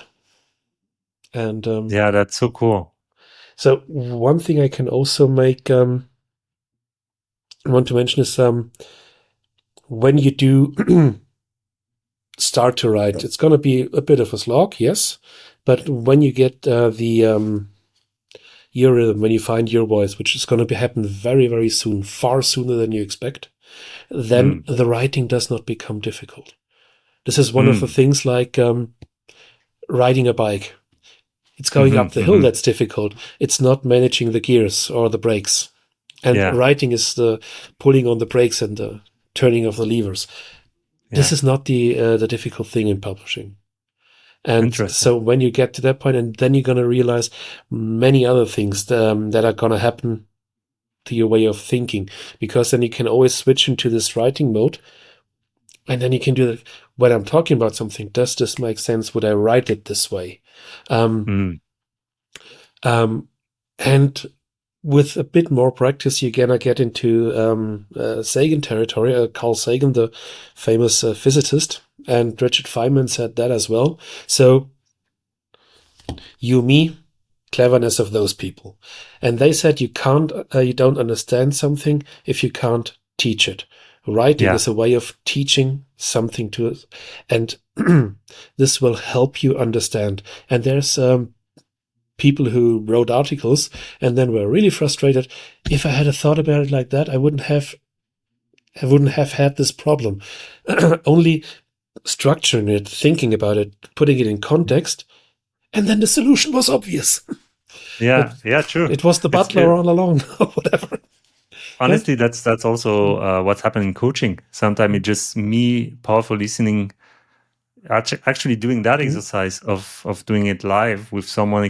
Exactly. They tell me something and that reflect to them, because I'm only asking question. So they have to reflect on themselves, and it works that way. Absolutely. Yeah. Which look back to the previous tips you provided, which is journaling after each show you did. It's also helped to, what's the word in English, when you have troubled water and suddenly it trickles down. I think it's called. When you start this kind of self-publishing stuff for each show you worked on, and you start really early, then you can have the benefit of, I'm building the backlog of stuff I did, plus I'm learning writing at the same time, and I'm getting better at understanding my own brain to solve problems, or to step into the mindset of the problem solving instead of just have to do that and that'll do. Oh, no, there's a problem. And you have a different option for your brain to solve a problem. And I know that for myself. There's some problems I solve because I've done the same shit over and over again. And I know that. But it's always good to have a second way. So I don't see a straight path to the solution. So let's take this roundabout and see where we get. And having as many different ways to a problem's solution help. Because one day there's always going to be somebody saying to you, oh yeah, can you open that please in Baselight? Baselight. It's coming back. It's still one of maybe the best grading tool out there. damn, it's difficult. But so having these different tools in your mental toolbox only helps, and you get other stuff out of it as well. So I can highly recommend it. Plus, you get the stuff when you're going to get hired somewhere or want to introduce yourself somewhere, you're going to have this catalog list. Look, this is all the stuff I've done, and I've documented it. I'm consistent. I am reflecting. I at least try to write in an understandable way. Yeah. Which is something. Last week I was in the internal Slack channel of a VFX studio for something. I thought, dudes, and I thought I was making many typos. This is just completely unrecognizable. And then I realized, oh no, that's the Python script he was posting. But nevertheless, just another language. Yeah, so I'd really recommend it for every artist. Do yourself the favor, stick with it for a bit, and then reap the benefits. It's not going to cost you a thing. It's going to help you come down from the show, and in the long run, it's going to build one for the industry. If you decide to go really public with it, make it a blog or a newsletter, whatever. Then it's going to help the industry, and you're going to have the advantage of being more hireable and having the documentation for yourself, because no matter how young you are and how perfect your memory now is, it's going to fade. It's going to fade fast. Yeah. So, there's even that point in when growing up there, nobody wants to hear about your favorite dinosaur anymore. So, and that's going to be a sad day. I'm going to tell you that. Yeah, that's really, really good. And maybe also it's like, there is so much benefits to that. One way also this could evolve, or in this conversation is like could be helpful for networking. Yes, because even though that's maybe something that was discussed in different podcasts for sure, I'm always curious about your way of networking and connecting, because for me it's through this channel actually. I'm inviting guests, we're preparing together.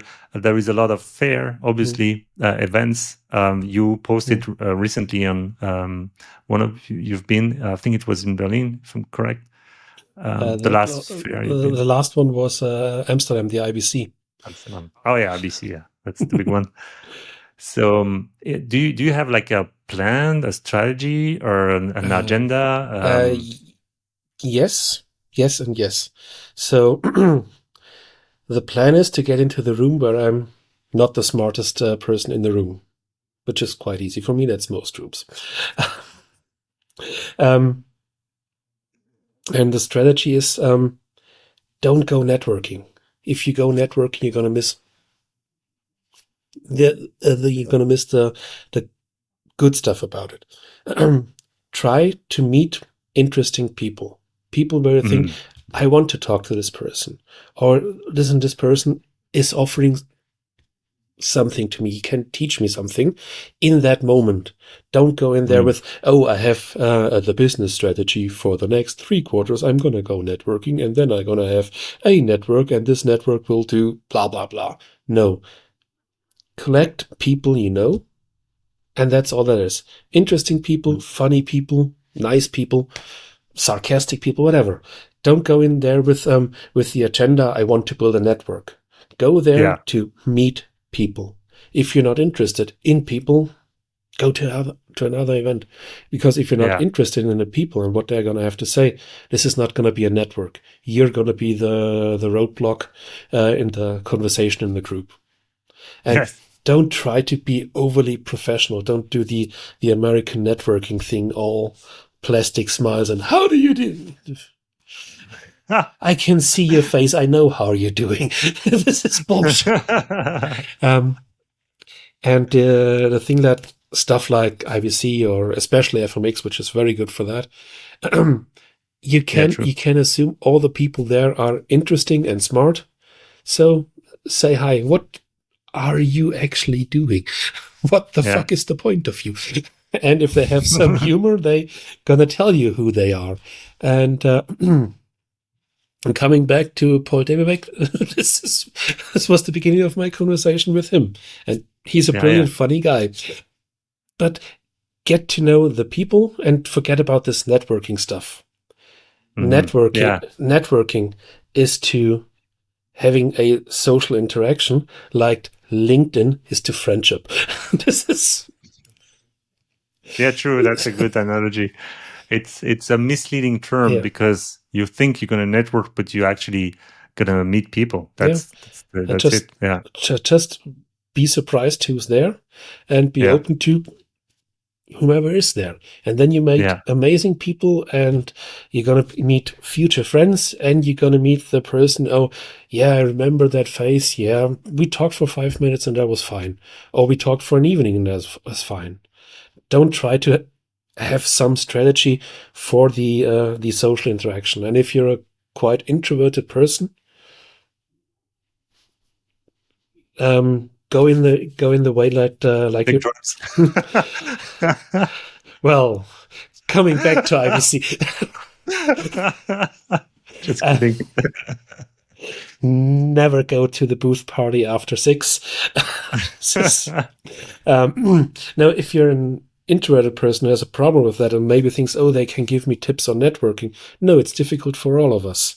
Yes, I agree. But you just accept, okay, this is the difficult part, and I have to get through this to the other side. I always call it running on heavy fuel because I'm an old Dire Straits fan. But accept this is the trade fair. I'm going to get too little sleep. My feet are going to hurt. My knees are going to hurt. My ears are going to hurt. My mouth is going to hurt but this is just a couple of days, and then I can relax. Yeah. Go into it and coming back to the stuff I said at the beginning of the VFX industry, most people are really, really nice people. So if you are struggling with that, you're going to be one of the 10,000th person they've met who's struggled with that, and they're going to accommodate you. And if you think you're very bad, he or she has met many, many other bad people. Be authentic, try to be nice, and that's it. And well, within VFX, you can be quite sure the people are reasonably nice. And I think I never met a real arsehole in our industry. A couple of people I wouldn't hang out with, but one of these 120% arseholes, never met one. True. I mean, I met Kevin Bailey, which is a top head at Eyeline, which is the R&D department of Netflix, and it was super fun conversation. It's like, oh, actually, you know who I am, because we were exchanging email, and it was just I was so surprised. And even though it was not BizDev at all, it was just but it was fun to see the human behind it, and Paul also, and all the team. And they're in general, they're nice people. And when you pick that industry, chances are you can be nice as well.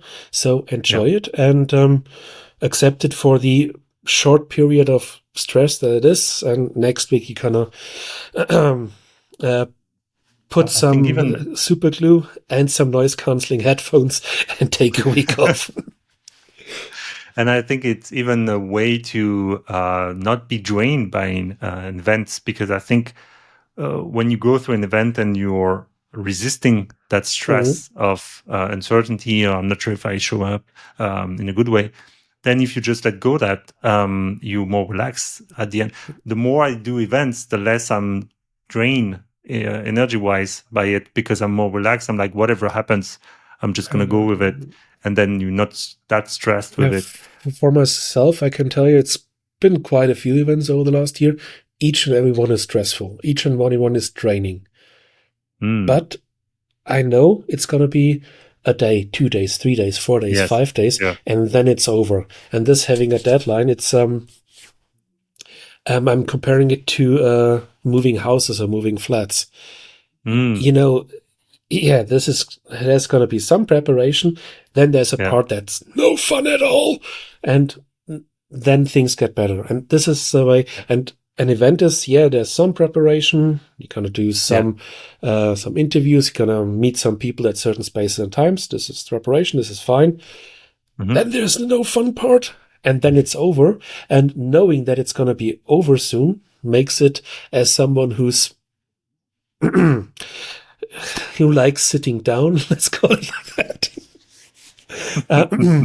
makes this, okay, so I'm pushing through that. And with this acceptance of, okay, this is going to suck, or this part is going to suck, it doesn't take away the stuff that's actually fun with it. Meeting new people, meeting old friends, new friends, and getting all this stuff together. So if you're introverted, accept it, that it's going to be a bit of a slog, but it's going to be worth it in the end. And at some point, there's going to be certain events where I think never again. And then there's going to be. That was my next question. Yeah. And then there's going to be other events where you're going to skip your wedding day for this one. Do you plan ahead for the year, or do you just look at each programmation if that's something you want to go? So there's a couple of things that I won't skip. So that's FMX and IBC. Those are the two main things, and you have to plan ahead because hotel prices. Another old school trick for the people these days, you can filter by free cancellation, and you can book your hotel 6 months or 9 months in advance. And if you're not sure if you're going there, just get a hotel room when it's still cheap, and look out for the free cancellation. Don't miss that. I'm speaking from personal experience. For those that don't know, FMX is in Stuttgart and IBC Amsterdam. Yes. So the American equivalents would be SIGGRAPH and NAB, and come on, what's the thing? The SEMT meeting that's soon in Nashville. I don't know. I have that somewhere in my mailbox in there, but but as a European, these two for myself are the must-haves. The medium ones, as they appear, depending on my time, because I would like to go to more of them, but damn it, they only have for 24 hours, and I have other stuff to do as well. And what I also would recommend is there's these many studios, many user groups of some softwares have some regular meetup. Some in Germany we call it a Stammtisch, which is something to just meet regular in some pub with the people. Mm-hmm. If you are new to town, this is a great way to meet people. If you are new to a team or company, this is a great way to meet the users or your peers. You don't have to go to everyone, but that's a good way to, meet the people who have something to talk about. Even just if it's complaining. So why did we move here? I don't know either.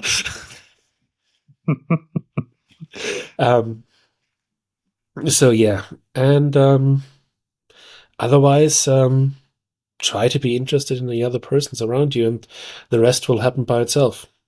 And don't try to have an agenda. You're not a Wall Street guy or something like that. Yes. If you are a Wall Street guy, why are you listening to this? Go off, ruin something. Which leads us to the 10K advice for the for that guy. Maybe he can stay just for that last part. No, he should pay us. Yeah. You had a really clear advice written down, which is how to stop drinking from the algorithm firehose, which I really like the image. So we all know the feeling when we were younger in the summer, and you try to drink from the fountain, and it just it's more than you can handle. And to be serious for a moment, a lot of the problems for people I see these days is exactly this information and media fire hose. So these crappy things take so much attention, and each of the platforms you are taking part of or you are using is designed in many, many, many iterations to take the most of your attention. We talked about the angry things today and the count. All of this shit. It's still a fire hose, but it's not disposing water. Let's saying like that. And one of the things, there's a couple of people I know who really had problems in their day-to-day life because they didn't realize where one major source of stress, of unhappiness is coming from. And so when you're surrounded every day, every time you take a dump and you scroll through TikTok, oh, they are doing vacations, they are doing of course you're feeling like an imposter at some points because your brain connects the current post with the last post and doesn't really see the time in it. So, every day he's doing something amazing. No, there's 6 months because he needed to edit his shitty Thailand vacation. Just an example. But this kind of impression. So everybody has their shit together. So I'm the one who, no. So you're not an imposter. You're just drinking from a fire hose of shit. That's one thing, one problem. Two is that a lot of these networks, I'm looking specifically at LinkedIn and this business grind set, we're going to be so many claims and, I found the wisdom. Yeah, so what? You posted the same thing 3 weeks ago, but you don't remember what you're posting. So the more you step away from this, the more you can focus on what actually you want to do with your life, because you're living your own life. You're not in competition with these guys and gals who do try this. So my recommendation is use social media the way it's intended, which is for cat pictures and cartoons.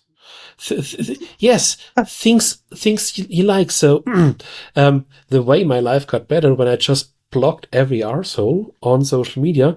And these days, the feed, there is no vacation pictures. There is no inspiring and blah, blah, blah. No, for me, it's cat pictures, it's cartoons. Yes, there's a bit of 3D printing as a topic in there, but it's used. Yeah, but it's what you're excited about. Yeah. It's not to compare yourself to someone else, right? Because stuff I'm printing, I'm not comparing myself down to Jesse or something. But yeah, it's the things that I'm interested in, that I'm enjoying, and very much go the thing you enjoy. If it makes you angry, why are you doing this? And it feels good to learn from it, actually. Yeah. I'm doing that with bread and cooking right now because guess what? When you're doing project, your wife has to work and you so now I'm the guy taking care of that. And it feels good to learn something new from someone else, you know? And it's not comparing myself to someone else. Yeah, and when you've stepping away from the noise and the angry people for a time, you realize that social media does have its benefits. Cooking, there's a few of those as well. So trying stuff that I haven't seen that ever. Let's try this. Yes, and you get the playfulness back. But this depends on you blocking the bullshit. Yeah, and so this is this over exposure, this noise thing, the internal scroll. The faster you get away from that, the better. You can block it. You can filter that. Do that. But aside from the networks of all these wonderful people who only have our best interests in heart, like Satya Nadella and Mark Zuckerberg and the other one, the one who doesn't have his hands under control, Arcel.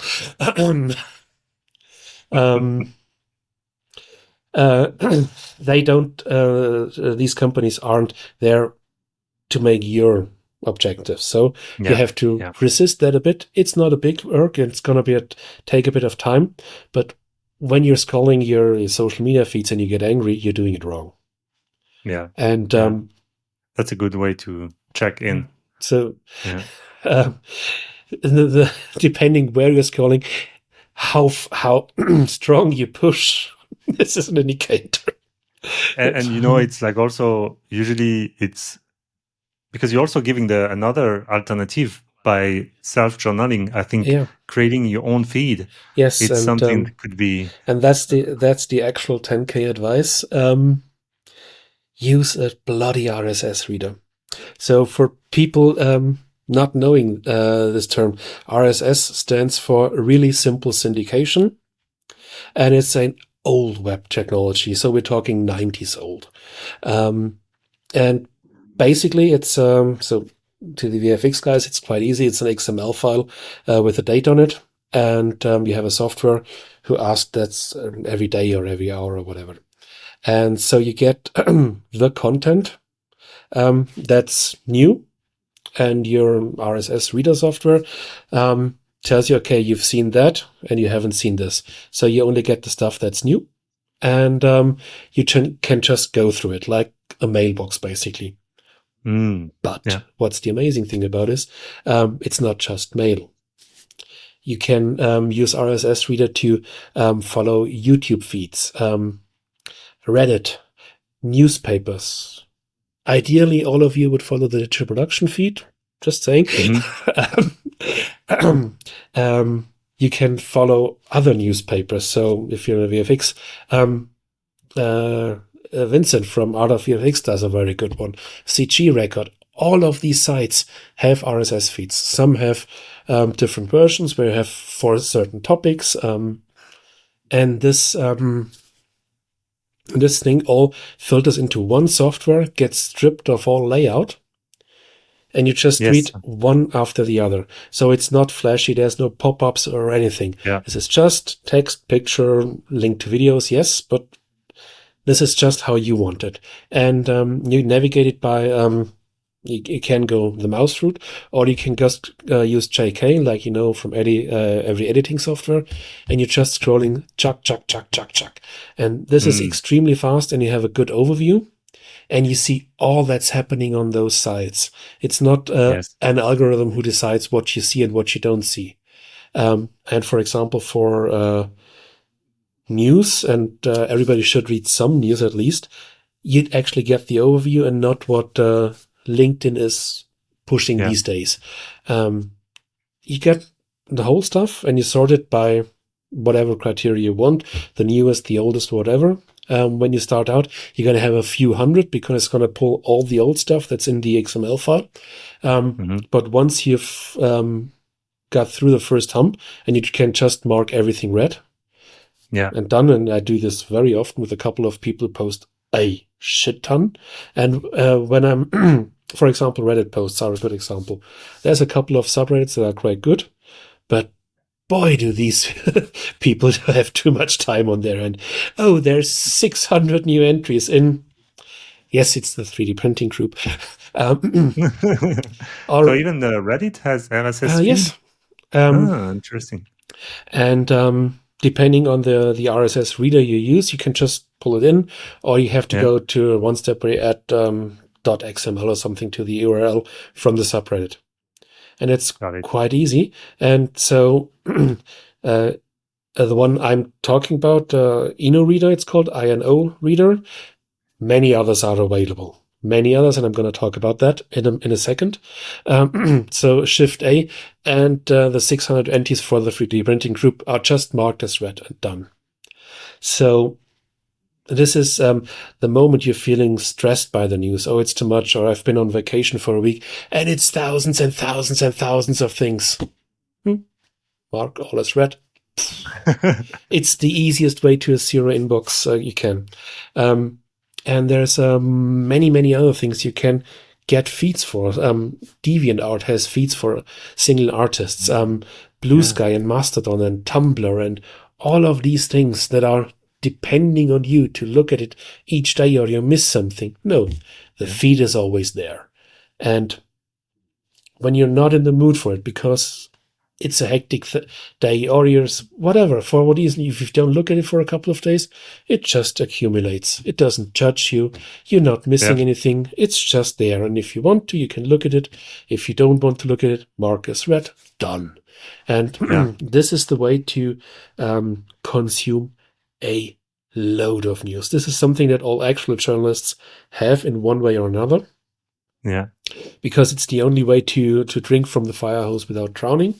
And the filtering of the feeds, it only shows up what you put in there. It shows up, for example, BBC Science, which I recommend, which is great. It doesn't show the brown shithead news takes on science and why aliens built the pyramids or something. You can choose what comes in there and what doesn't come in there. And if you don't put it in there, it's not in there. Wendy from Wisconsin cannot enter this feed of your stuff. And I do hope that all the Wendy's in Wisconsin are, you're just an example, except the one, and you know which one you are.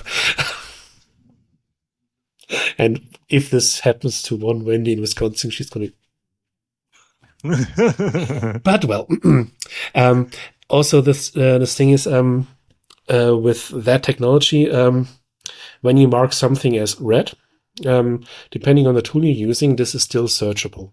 So you can go in. So my workflow in the morning is 10 to 20 minutes. I'm just going through the big important ones. So that's the general interest. So BBC in Germany, Tagesschau, obviously, Spiegel, Süddeutsche, the big ones. And it's 10 minutes and I'm through all of it. Yeah. And you don't expose to advertising? There's some that are just the short intro. For example, Spiegel, they have 2 or 3 sentences, the teaser, and okay, I want to read this. I'm going to the site, and then there's the paywall and the advertising and stuff. But I only go to the site if I want to read that article.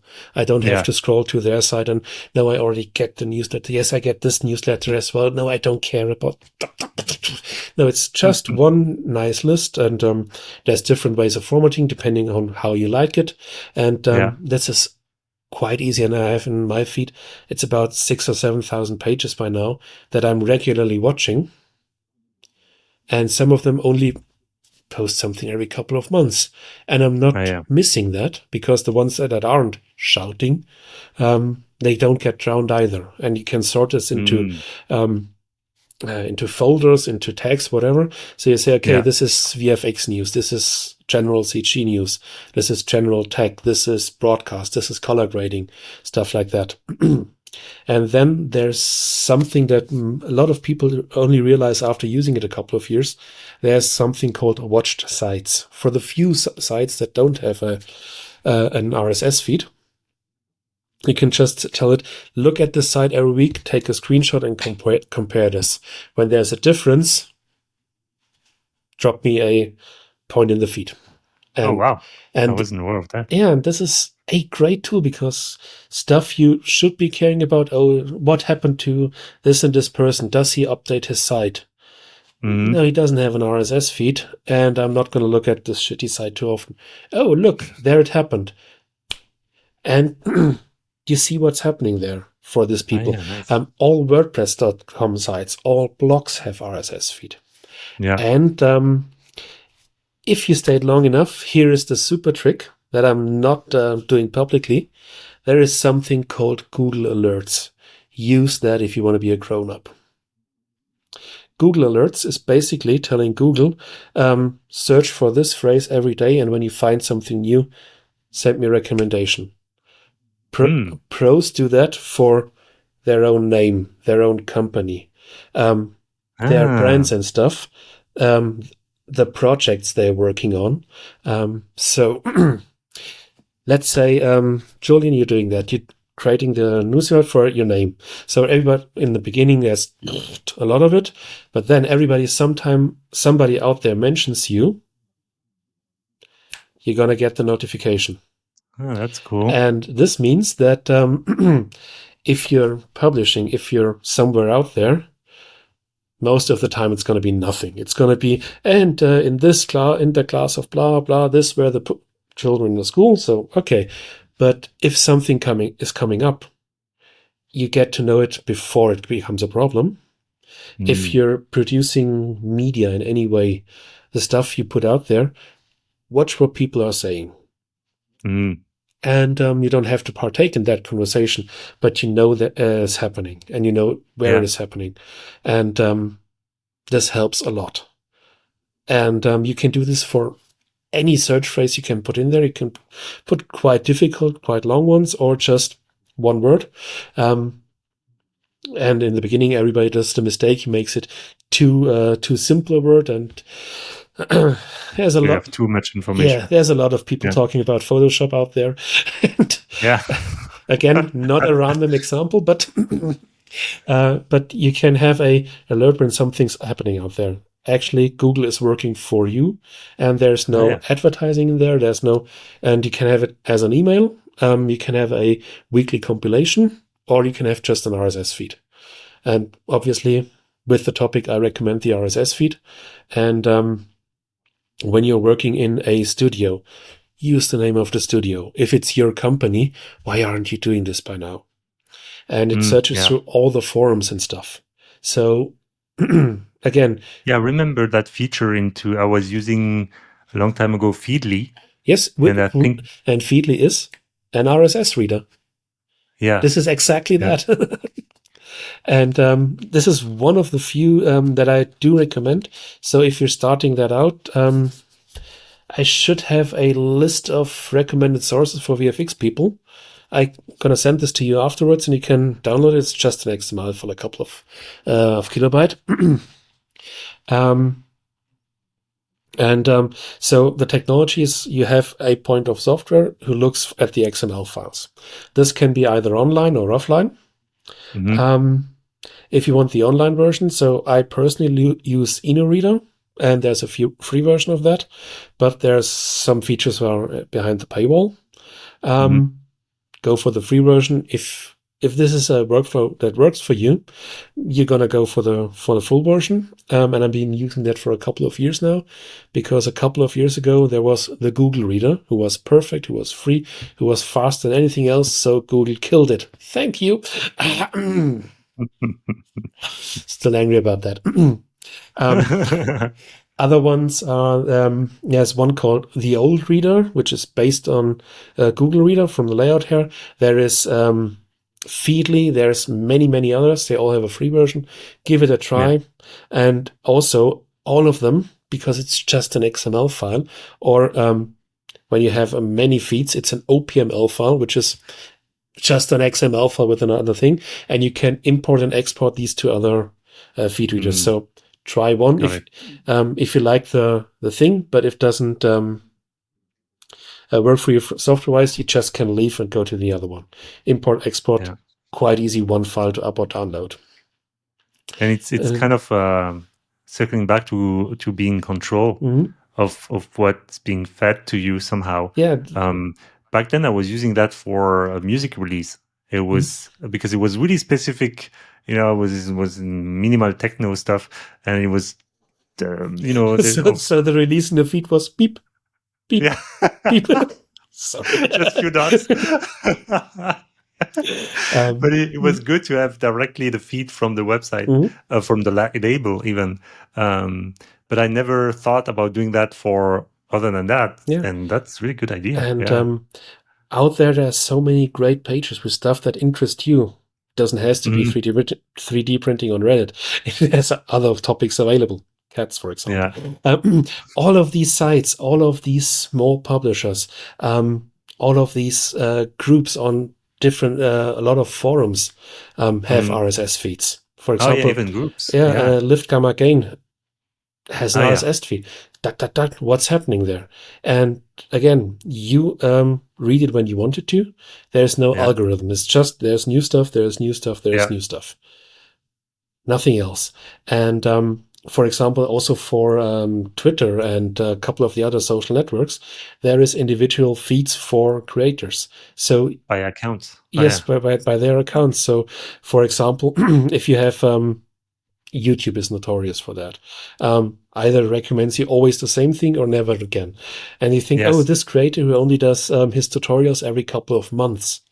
It has an RSS feed for that. Plonk it in. And here it comes. And here it comes. Podcasts. The same thing. Yeah.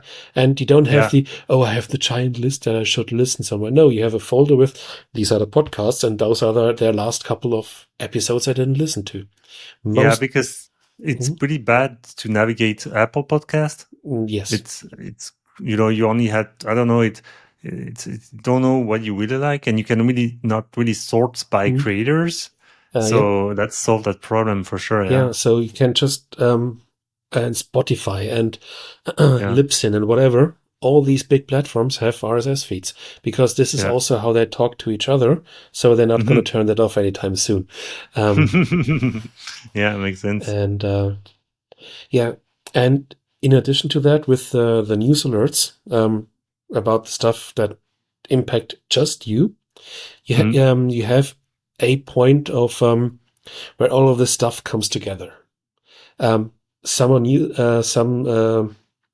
RSS readers can also do newsletters. So your mailbox is just for mail, and the newsletters go just in there. So, for example, at Citron, for when we're talking about AI, you should have a look. It's funny what he writes, not always completely true, but funny and interesting. So this is just a item on the RSS reader. And if I want to read his giant pieces on this and that, and this minutia and this, which I sometimes do, but not every day. So, Ed, you're there next week. Next weekend, we're going to do something.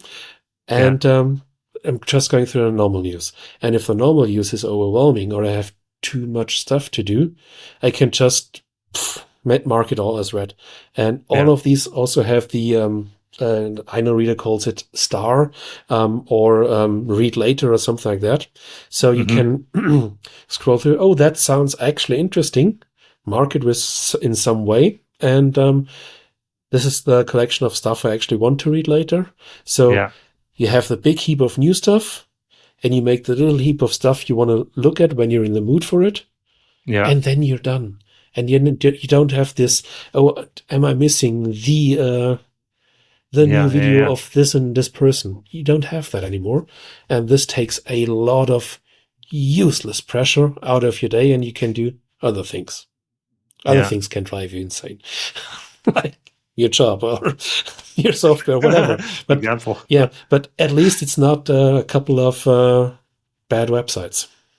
So you set up once, or you adding up here and there, and then you really feel also more in control. Yes. Of what's going through your brain. And you can turn it off. You just close. Also, I should mention there are a couple of offline softwares for RSS reading, which I don't know the names of, I'm sorry.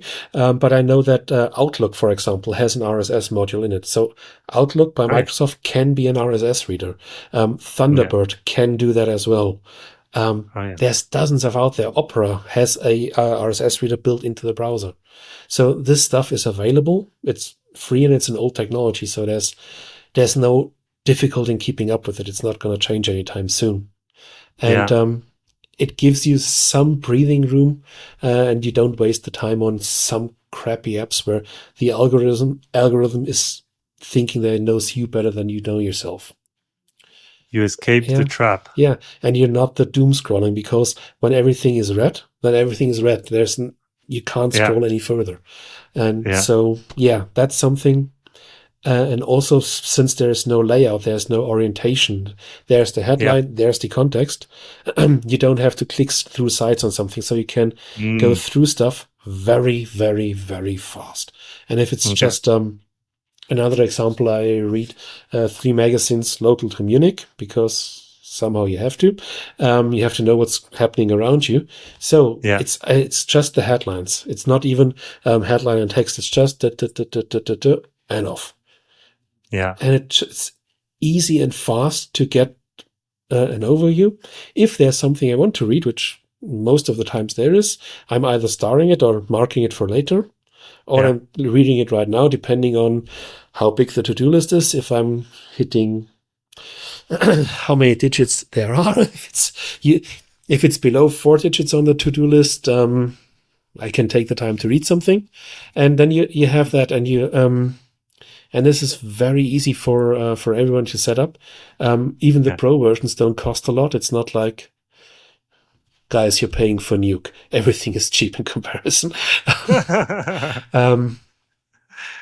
And so this is something worth the effort, and it's way better than paying for fucking Facebook or something like that. And and with the archival function, the stuff you've read, I remember there was a tutorial, then listen, and this is not dependent on what YouTube is doing with their search algorithm. It was in there and it was about this, and chuck, and you're there.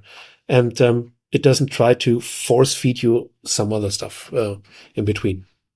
So I feel like I'm gonna go to a rabbit hole after this interview. The fun thing is RSS is not a rabbit hole. It's a very, very shallow, comfortable place to sit.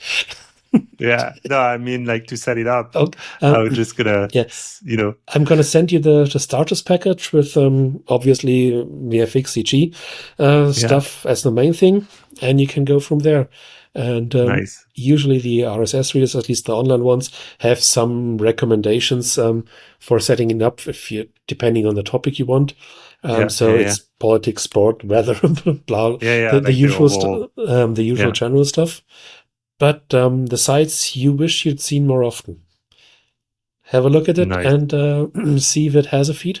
And you just, example, InnoReader, the others handle it similar but slightly different, but there's just a big plus icon. You paste in the URL and the software looks, so where is the XML file? Just follow this, and then you see, for example, a lot of newspapers have just the top news, just sports, just politics, just science, just tech, just whatever other topics they are. Because once it's set up as a website publisher, this basically runs itself. It never needs to change. This is just there, and it's doing its thing, and it's making the world a better place, and nobody knows about it. Damn it! That's a really, really good tip, for sure. And you're gonna realize that once you are you have that in your daily workflow, a lot of this fear of missing out and the imposter syndrome and the pressure from social media is from the different types of platforms, that gets less and less and less and less. It's just turning the noise down.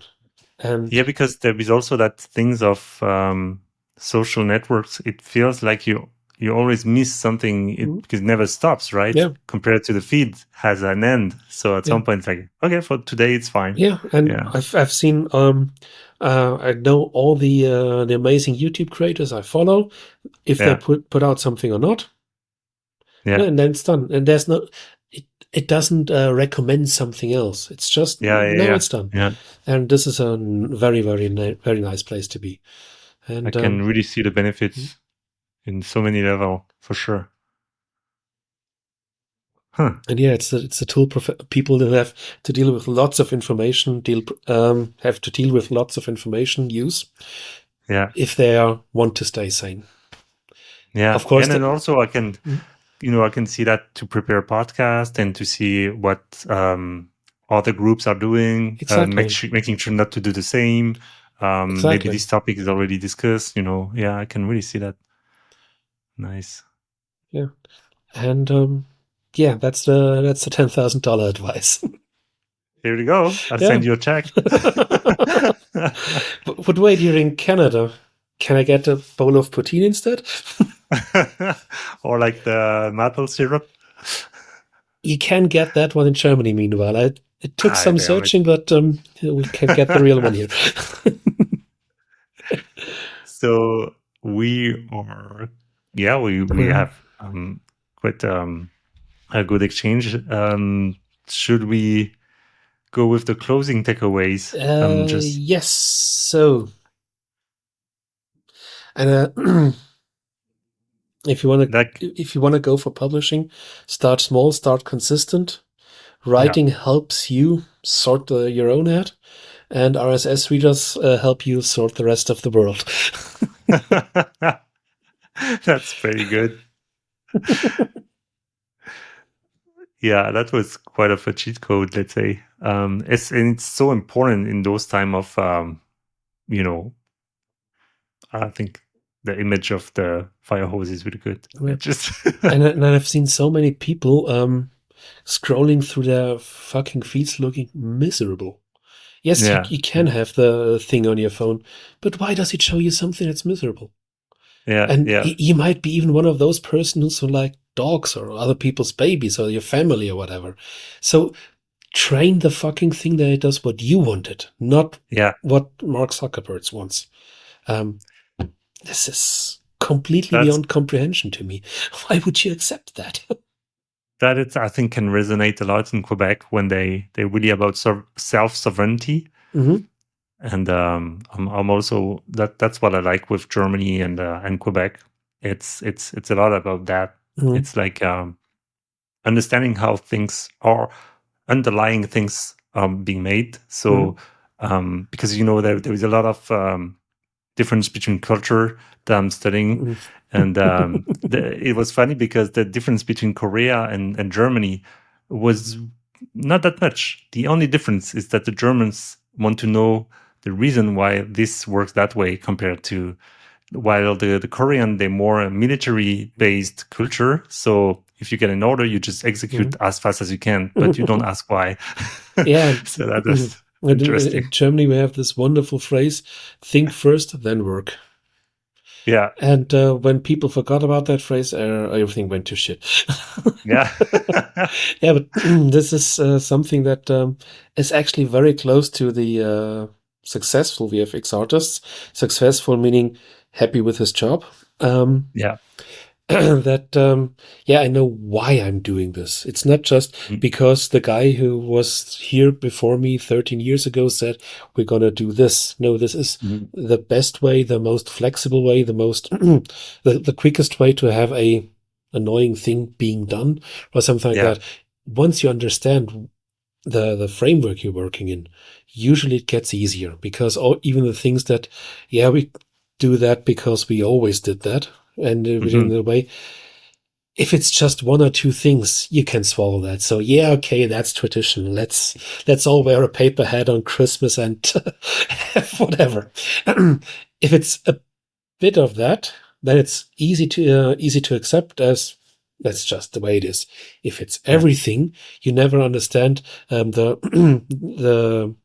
the the setup you're working in, and so when something doesn't work, everything breaks at once.